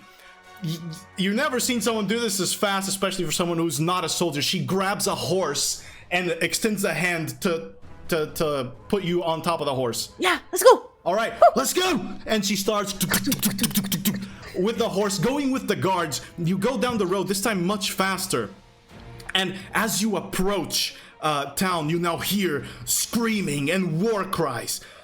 You have to hop out of your horse to get inside of town as the horse starts to get disquiet with all of the flames that surround you. So you quickly hop out of your horse, and as you walk, you start walking through the city. The heat brushes against your skin. You instantly begin sweating. You see Rosie kind of cover her face as she tries to push through. What do you do? I say quickly to Rosie, go see what the fuck happened. Oh, what the fuck happened? I'll go check on my grandpa. All right, so to go check on your grandpa, you're gonna have to go through the entire city. I don't care. Village. All right. So It's my granny. all right, Rosie is gonna move with you for a second. While you move through the city, or through the village, excuse me, you kind of follow behind, but Rosie begins disappearing through the smoke and flame, and then a blade kind of swings by you and hits a shield, as you see now managing to duck beneath these two men engaged in combat in the middle of the street, but you're not looking at their appearance. It's you must rush through this. The flames are gonna get to you as you push. You finally reach the town square, but you don't see any of your friends. You see the Blackwoods and Lord Ivan and his soldiers fighting, surrounded by this inferno. They fight men in leather armor with bronze masks of grossly caricatured faces, showing a demonic frown. To the side, you see Sebastian fighting, Edith swinging her hunk of a greatsword around as enemies disappear in smoke. And then, to your left, you see Hugo on the ground, crawling back as one of those soldiers is pointing their sword at him. And he's like, oh shit! What do you do? I immediately go behind stealthily. Okay, you're gonna try to whoosh behind, yeah? I grab a knife, Yeah? my dagger, and try to... On Right the in the neck. soldier? Yeah. Alright, go ahead, roll an attack for me, please, if you could. I don't know where my attack is.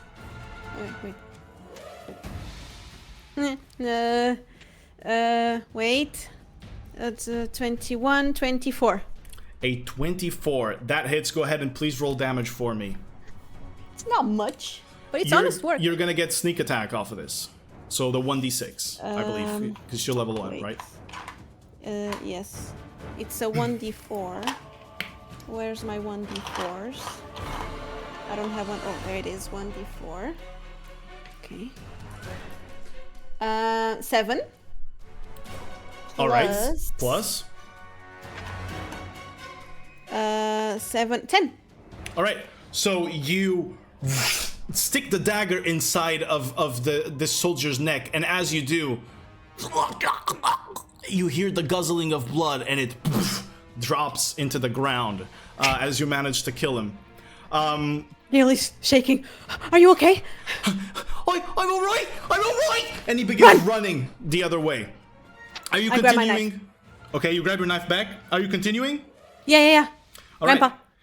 As you run forward, Rosie quickly bumps into you. And she goes, What the Gael, fuck? Gael, your house! It's on fire! I run even faster. Alright, you're running through town square, through the streets, your eyes are watering, your lungs are burning. The coughing is almost uncontrollable. Bodies are tumbling and falling in front of you, blood spattering and vaporizing on the ground. The buildings are beginning to crumble as you dodge out of the debris, almost kind of losing your stride, but finally breaking away from town and getting to look at the landscape. In the distance, farm plots burn. Smoke begins to cloud the skies and cover the moonlight, while the red of flame takes the ground. From where you stand, you can see your house. It is wreathed in a ball of fire. You run as fast as you can. You jump above charred corpses that look like mere rocks on the way as your tunnel vision kind of just focuses on the house. Finally, you make it, and you jump over the fence. And standing in front of your house while it is on fire, you see 4 men. Smoke billows from the mouth and eye holes of their masks, from the edges of their scarves and hoods, laughing at the flames. Their head turns to you, the metal of the masks glistening with the fire, their bodies kind of waving with the heat. And one of them goes, "Oh look, another little rabbit hopping all the way to the roast. Looking for Grandpa, are you?" Darian, she's all yours. And I'm gonna need you to roll initiative for the first combat Oh. of today. Alright. I'm gonna bring out the map. I'm gonna bring out the map. not And bad. also I said 4, I meant 5, excuse me. I forgot about one of them. Alright, tell me if you're seeing the map. No, it's all black. It's all black. Then why? Let me see if you have ownership of her token. You're with Violet. You have to select Gael.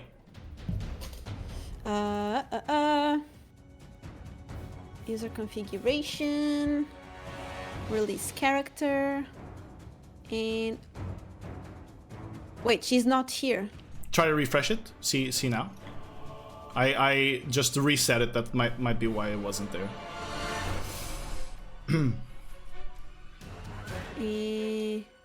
Gael. There it is. She's there. All right, switching us to battle here on OBS for everybody to be seeing. What do you think of the map, honey? Oh, pretty cool. It burns. It's burning. Okay, so what did you roll for initiative? 15. A 15. All right. Okay. We got a 15 from one of them as well. I'm gonna need us to actually. What's your dex? My dex is 18. All right, you are going first. So you see as these men kind of surround you, one of them with a mask and this ugly frown on the mask, you know, the mouth open and expelling smoke. He moves forward to you and he goes, All right, hit me with your best. Go ahead. What do you want to do with your turn? He's not attacking? No, it's your turn. Okay. I look right in the eyes. I look him right in the eyes and say, "Who the fuck are you?" And I attack. 20. A 20 hits. Go ahead and roll damage. You do not get sneak attack on this one. Of course not. He's right in front of me. 7. 7 points of damage. Please tell me how you go for this stab. I'm kind of panicking, and I'm level 1, so I still don't have the woo. Yeah, the woo. So I say, "Who the fuck are you?" And I try to slash like a panic slash. Okay. Just to get away from me. You panic slash him across the chest, and he goes, ah. And you see this kind of the blood that's oozing out from the flame and the smoke. You can't quite see the coloration, but it is dark.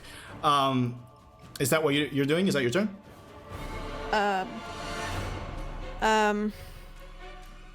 Where's my grandpa? And I try to look into the house. Mm-hmm. And the flames don't let you see your grandpa, but he goes, "Shut up, bitch!" And he's going to use one of his attacks to slap the shit out of you.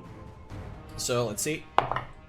Oh, that is going to be a 13. Nope. A 13 misses. As he goes to try and slap you, you manage to duck underneath using your instincts, but then you see his body be kind of enveloped in this black smoke and cross you as he appears behind you, now still wreathed in smoke. And he goes, Over here, her skeleton bitch. Oh. All right. It's your turn. The other ones are not moving. Shit.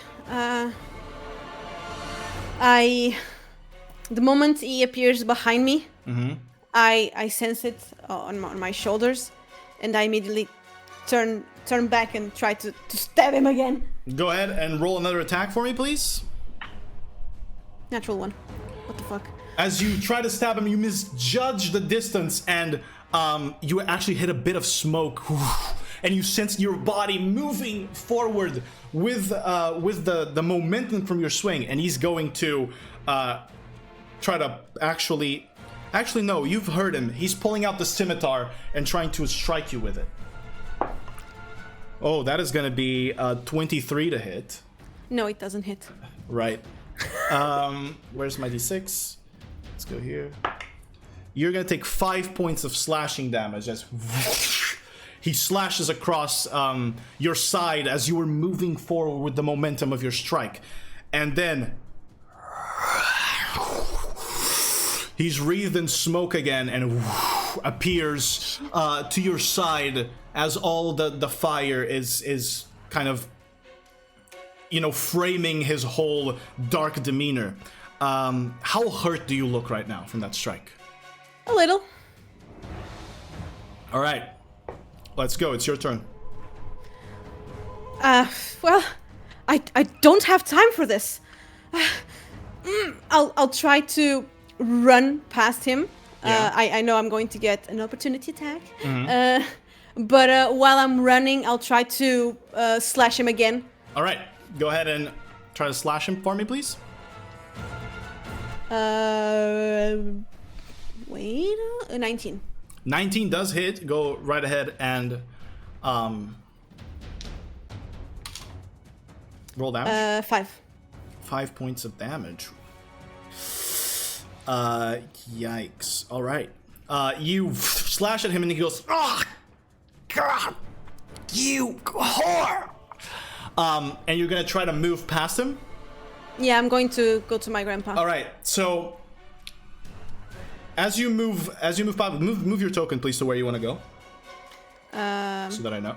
I have 30 feet, so I want to go past him and inside the house. All right. So as you move to about here, the flames flare up as you see to your well, behind you, you see this other man wearing this more ornate mask and armor extend his hand towards the flames.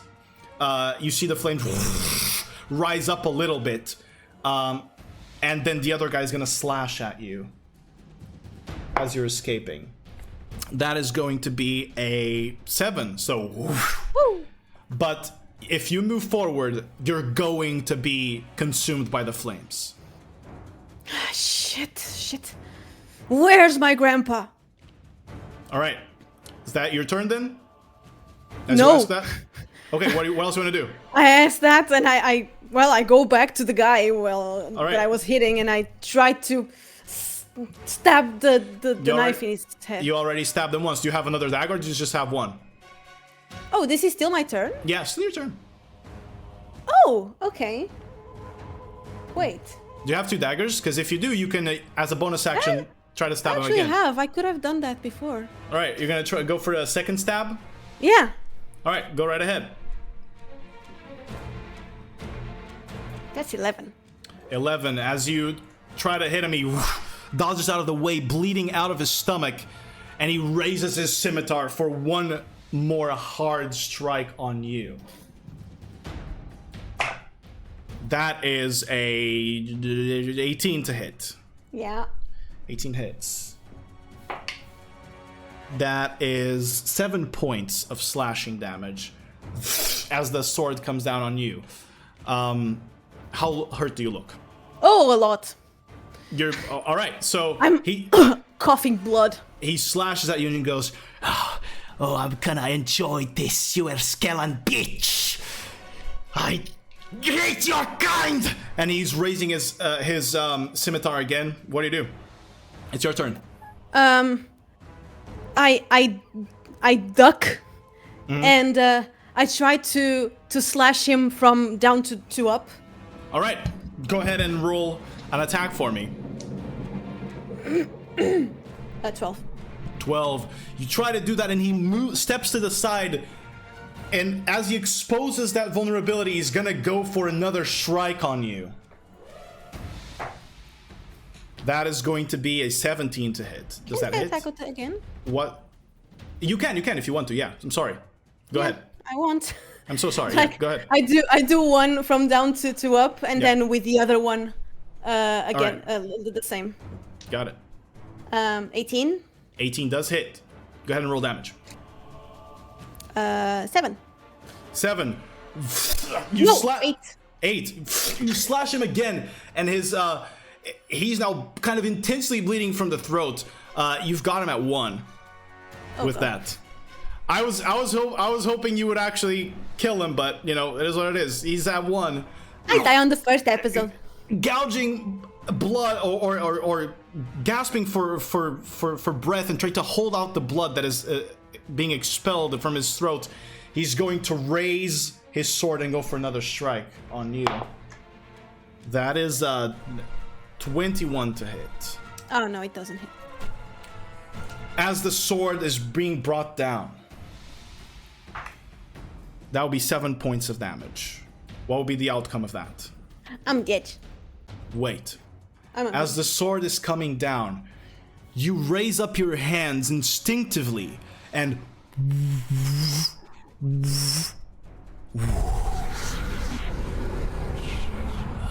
this necrotic barrier of pale green raises up in front of you and blocks out his strike, as you now have access to your magic. Oh, shit! You sense something coming over you as you materialize this barrier in your dire need. I'm gonna need you to make a melee attack for me and add your charisma modifier, please. Charisma? A melee, is it my unarmed strike? No, just roll d20 and add your charisma plus your proficiency. 12. A 12. You reach out towards this individual, and as you do, he's stepping back, stunned, and you manage to grasp onto his face. I need you to roll 4d8 damage for me, please. Oh, damn! D8s. The D8s are... oh, God. 1. Okay, wait a bit, chat. Wait a minute. 1, 2. I know I have 4. 1, 2, 3, 4. Okay. Lol. 7. All right. Please describe to me how you kill this individual as this necrotic magic starts finding its way inside or into its throat. So you see myself. Is it myself? Yeah, it's in you. a shadowy form. You see, my eyes are pure rage. As I'm trying and as I'm grabbing his face, and his skin shows the veins blackening. You won't see his skin because he has a mask, but yeah. You imagine that is happening, Yeah. okay? Yeah, It's going to happen. Well, he screams a lot in pain, and my eyes are just watching him die. As you grasp onto him, you sense this pulsating pale green energy drop inside of his throat as he goes, "Ah!" And lets out this gurgly scream and blood oozing out of his throat from your slashes as he crumples to the ground. All of the others go, "Shit! She does magic! What are we to do?" And the leader behind him goes, "Leave. Leave now!" And whoosh, disappears in black smoke as you see all of the others. "You will pay for this." Whoosh, disappear in black smoke as well. The house is still burning. I can't go inside, right? You can try to now. Okay, I'll try. I'll try to go inside Right. and call, Grandpa! Grandpa! All right, you're trying to find a way in here. Finally, as you're walking around the house, you spot a window that is open, and there's not too much debris or fire for you to jump across, and you jump across. And finally, as you walk inside the house, you see, you sense this like scorching heat. There's like broken beams. The second story has collapsed completely, and through all the debris, you can see a foot on the floor with a large wooden plank smashing the leg. Shit. I'll go try to All right. lift it up. You move and you try to push out the debris, and you kind of reveals a strength that you didn't know you had, and you reach Eodwulf, who is kind of stuck under a large piece of wood, and his face is covered in soot, his lips are cracked and dry, he's coughing and grunting, not seemingly kind of aware of the situation. It looks very bad. Grandpa, just handle a little bit more, please. I'll try to grab him. Go outside. You're trying to grab him and you hear, Gael! As breaking through the rubble, Rosie bursts through and tries to help you. Help me! Drag your grandpa, and eventually You drag him all the way outside, bringing us back out of combat.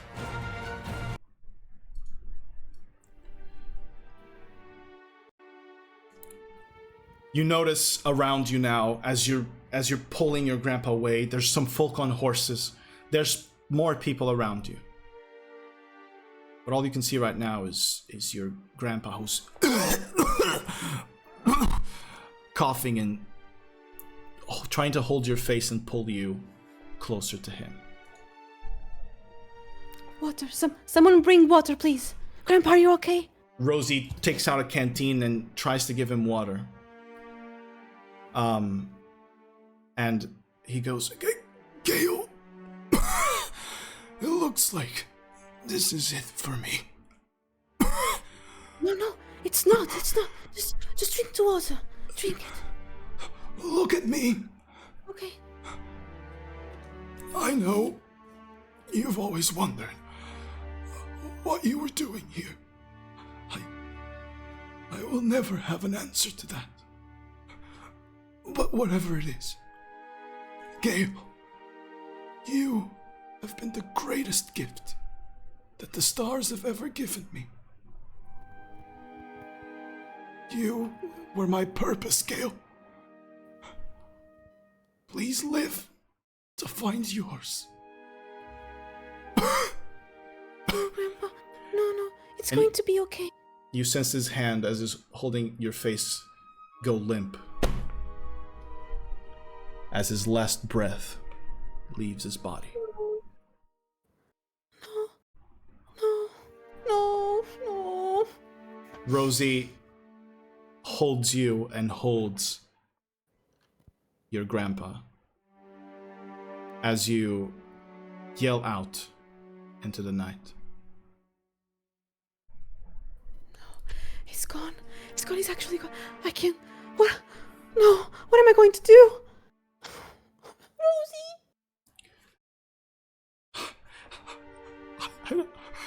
I don't know, Gael. I don't know.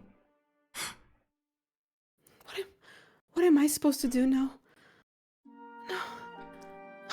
He is all my life. He's all I've got. As your tears begin hitting your grandpa's face, and you begin remembering all of those times with him teaching you the ways of the farm, planting your first little cabbage, him yelling at you for doing it wrong. You remember that starry night with the forest and the trees rustling, and that silhouette and the face of the man that has shown you such kindness. It all goes through your brain. And that's where we're going to end today's episode of Memoria Mortis. Oh.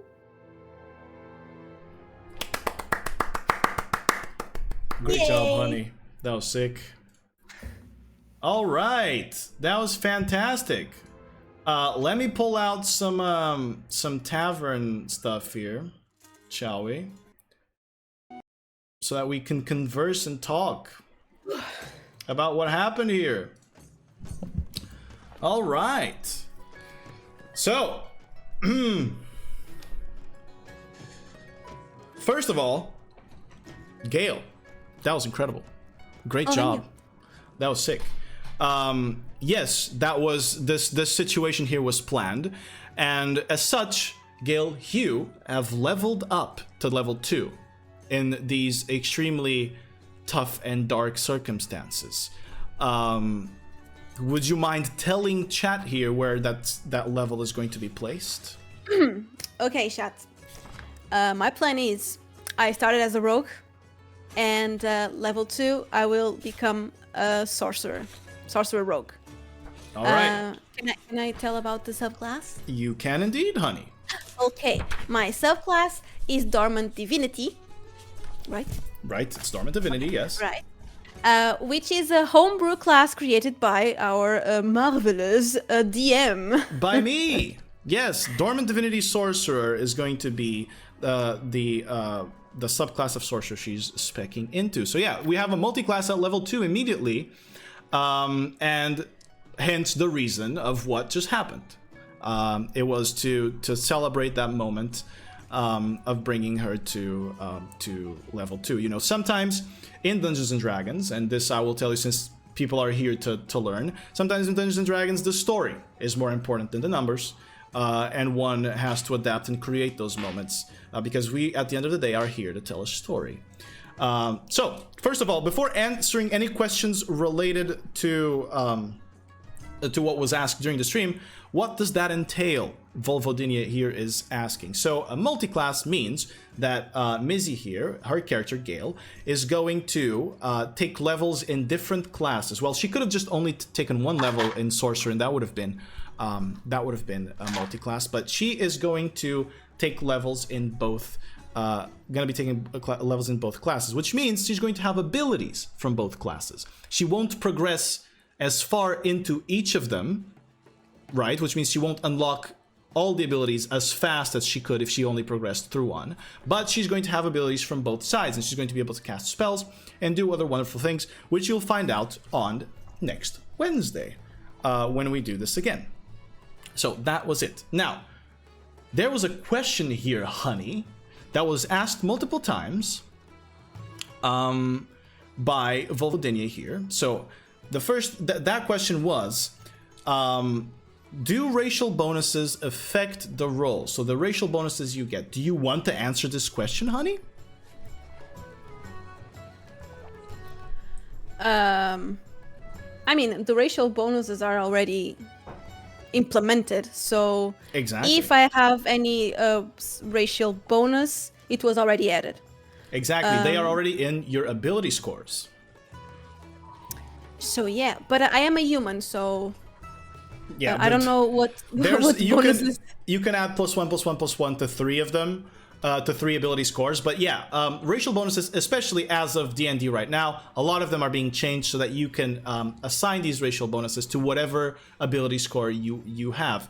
It used to be that, for example, elves of a certain kind would have a +1 to intelligence score and then +2 to dexterity because they were high elves or something like that, you know? But right now, you can actually pick where.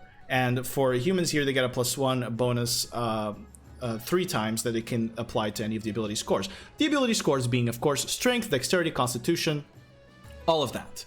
Now, aside from that, we have here as well in the Q&A, is this homebrew lore or regular D&D mythology? I'm going to take this one. This is indeed homebrew lore. This is the world that I've created, the world of Idus, and the entire place where she's playing is completely created by me. The gods are in mythology of the place are all created by me. So yeah, it is completely homebrew. There are creatures that are homebrew, as these soldiers that she just fought. So yeah, it is indeed fully on homebrew. Now, another thing here. Numbers are always important in D&D, but how are you going to play a character well if you don't give them a wonderful story? Exactly. Numbers are indeed important. But, you know, I sometimes, and by sometimes I mean literally just this time, I make choices to put storytelling a little bit above those numbers. And today was that intentional choice. Sure, for some people it might feel like cheating, but it was all for just having a good moment. And, you know, if you do that kind of intentionally and at the right time, I feel like you can have great moments. And if you're wondering afterward what happens, why did these soldiers run and all of that, you are going to have to stick around because you will figure it out then. As a DM and a D&D player, I have just by habit cataloged all the characteristics of these soldiers. That is fantastic. Hopefully they match mine by the end. Just so you know, for the people who are not here in the beginning of the session, I'm just a farmer. I have no idea what these fuckers are, so I will have to find out. And they killed my grandpa. I am mad as hell. makes perfect sense, you know, honey, that you would be mad.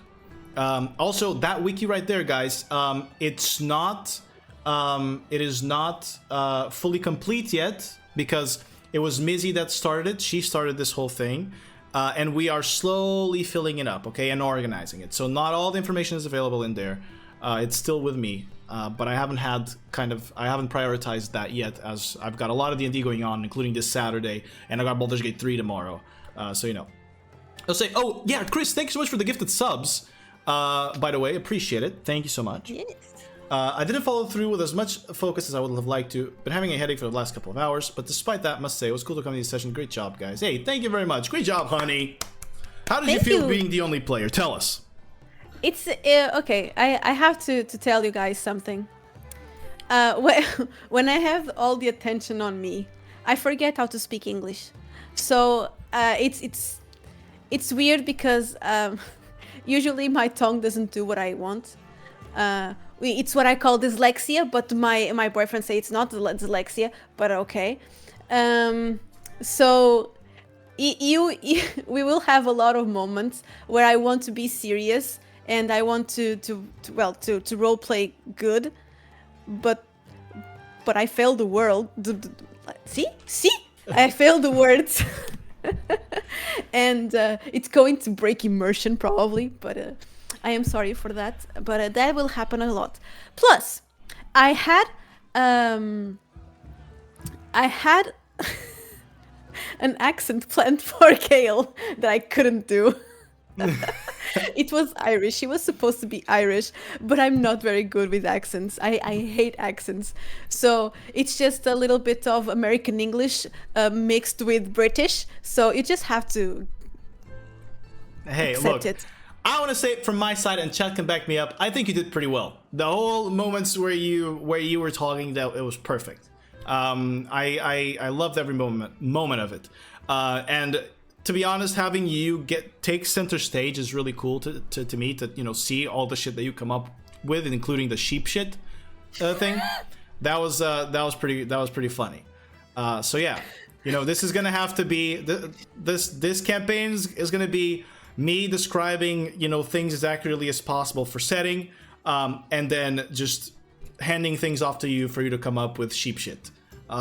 This is what I expect, and it was very good, honey. You did very well, even here now in the end. Although kind of the adrenaline kind of comes from a very high place than a very low place. Yeah. I think you did a very good job in switching off the emotion and getting a little bit close to your grandpa.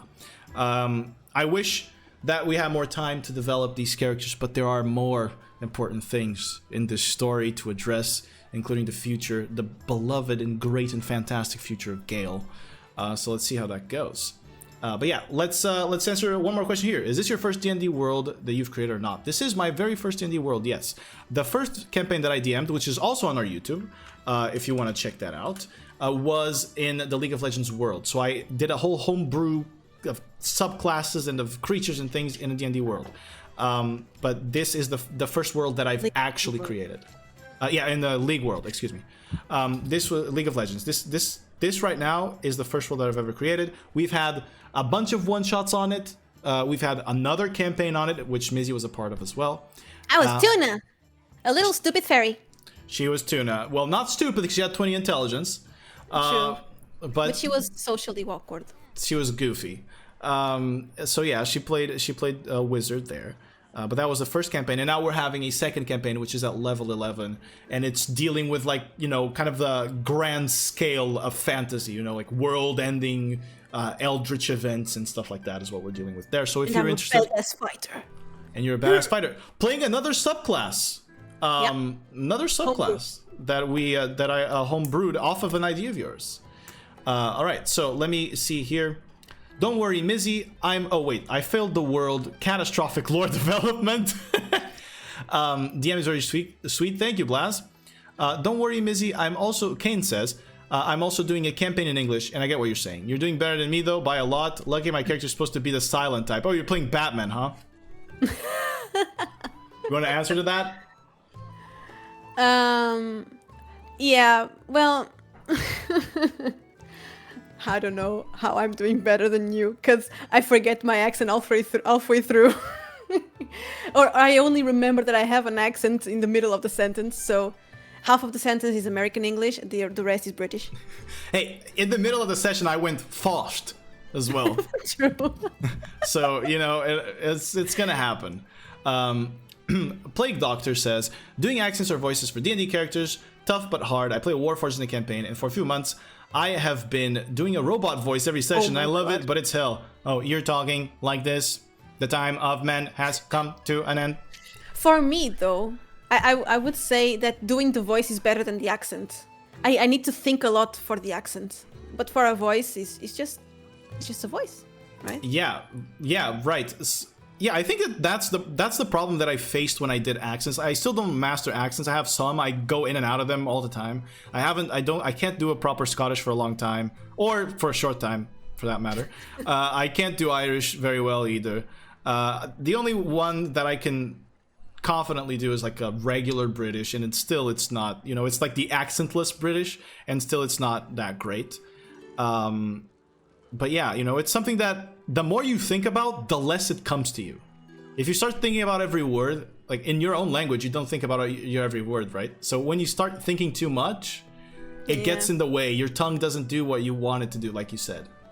I know, yeah. So yeah, it's kind of that part is kind of tough. All right, from Plague Doctorman. As a DM myself, I legally wait. Oh, there was more?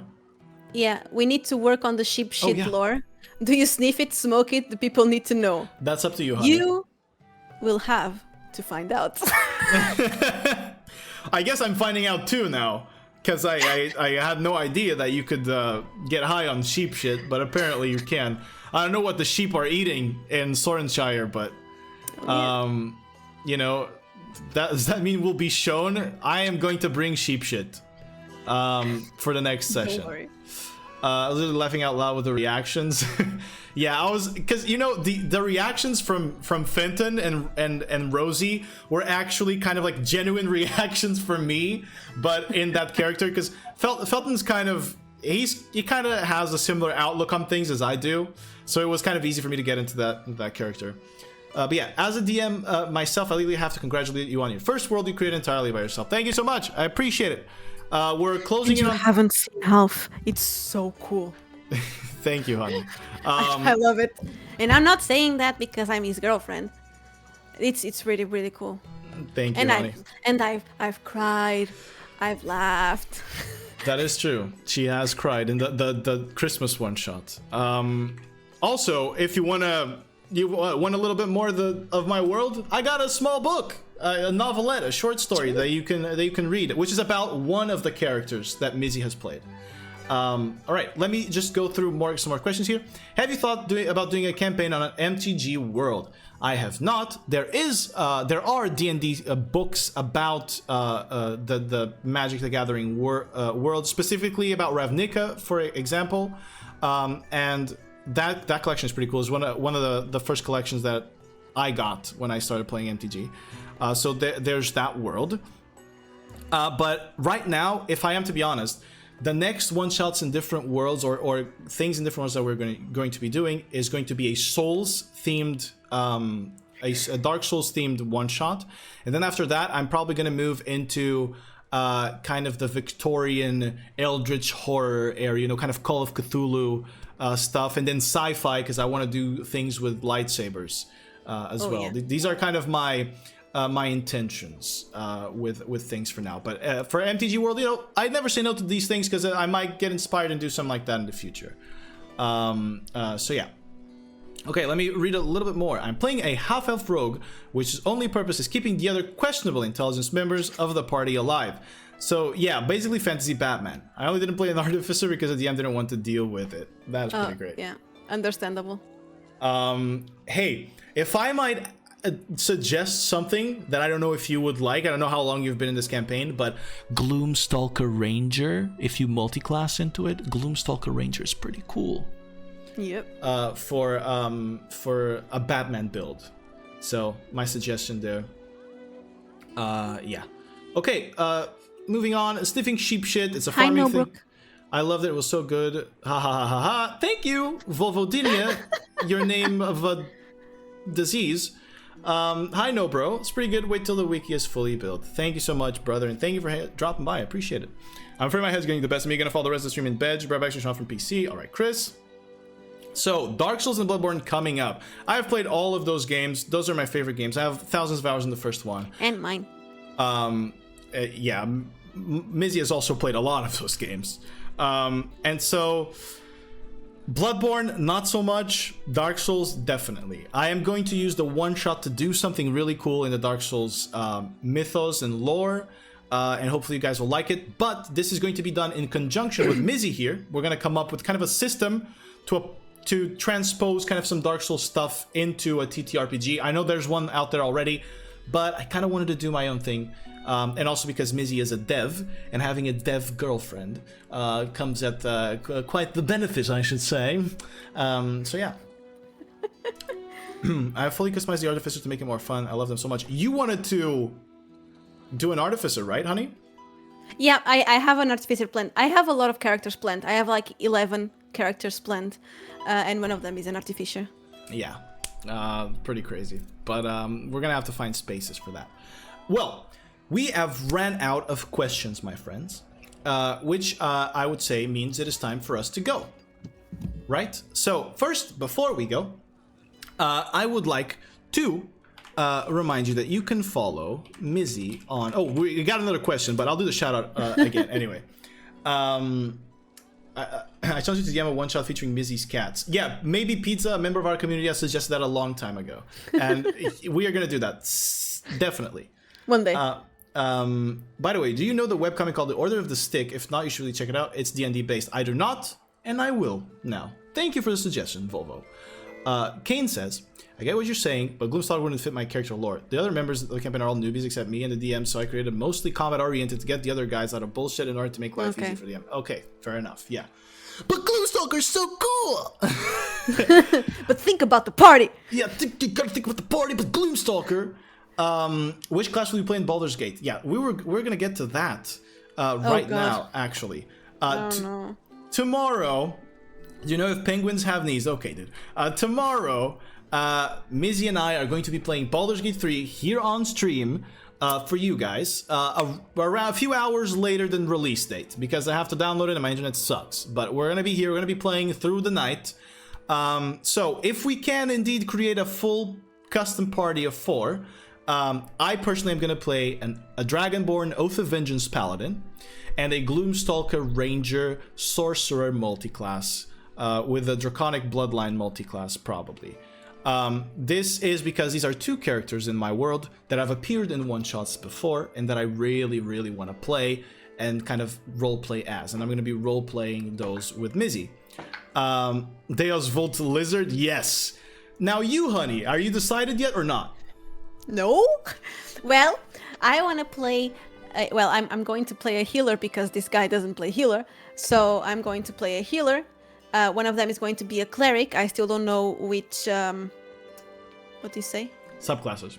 Which subclass. Mm-hmm. But the other one is going to be or a sorcerer or a wizard. All right, there you go. Or a druid. Yeah, so you can transform into bear and do stuff, you know? Oh, yeah. To people, because apparently you can do that. Both amazing choices for characters. Man, I am so... I only need 1 level of Draconic Bloodline Sorcerer to get the cosmetic part that I want. You know, the look for Aiden Dragonsbane, which is his name.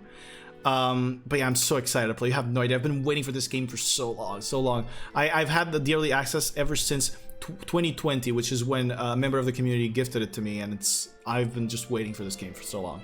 Half Orc Barbarian for sure. Tresh going with the tried and true Orc Barbarian. No more warlocks. Hey, what's up, P? Actually, I should call you Pie here because it's English. Hi, Pie. You were eating a lot today. By Oswald. You were eating a lot, but hey, Lurker here. I recommend the comic Rat Queens. It's D&D based too, and good job. Really enjoyed it. Hey, thank you so much, and thank you for hanging out. I really, truly appreciate it. I hope you had a wonderful time. Does Baldur's Gate have Gunslinger? I am not aware, but I don't think it does. Also, A+ name. Thank you. I'm not here to F bears. I'm here to F dragons. A Steam review. Men, same. Well, I'm gonna be playing a Dragonborn, so you know. How do you say? I'm a scaly. I'm not a furry. I'm a scaly. Yeah, actually. Dragons are the shit. Yeah, dragons are my favorite mythological creature, definitely. Yeah. If I can Alright. fuck a dragon, I will. Okay, calm down. So anyway, chat room, once again, I want to thank you so much. Thank you so much for being here and for giving this a shot. I'd like to remind you that this is going to happen on every Wednesday, so be here for next Wednesday and be here for all the other streams this week because it's going to be D&D, just D&D, man. It's just D&D everywhere, every day. D&D. There's D&D, man. It's D&D everywhere. And we're gonna have tons of fun with it, and hopefully you guys too. If you want, once again, I'm sorry, this is annoying, but I have to do it. It's my duty. Subscribe on YouTube here to be able to either watch the VOD of this session, for example, watch the Baldur's Gate 3 VODs, or take a look, a peeksy into this new campaign, which is perfect for newcomers and people that want to enjoy my world. It starts off pretty quickly and kind of, you know, just right on the dot with the first episode. And then, yeah, there's 4 episodes for you to catch. They're not too large. They're a little bit larger than than this one has. But I decided to stop this one at a cinematic moment. So, yeah. And the other campaign is so cool. The characters are really, really cool. Yeah, they are indeed very, very, very good. I love Tresh Tunes is playing on it. Mizzy obviously is playing on it as well. We've mentioned it before. Ray is playing on it, which is a member here of the community and mod to Tresh Tunes. Your Mother's a Fish is playing on it, and the Slick Mick, which are all streamers and fellow Portuguese streamers actually, except for Ray. Ray doesn't do anything online. This is my wife. Yeah, Ray is your wife. And yeah. mod. He didn't lie. Yeah, he didn't lie. Or I didn't lie. So anyway, we're gonna end the session here, guys. And as such, we're gonna go raid. So if you guys could stick around for the raid, we're gonna raid exactly.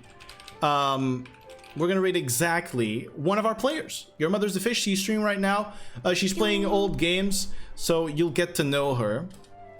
You'll get to know her a little bit. But yeah, once again, guys, thank you so much for watching. I will see you tomorrow for Baldur's Gate, and hopefully I will see you next week for the next session.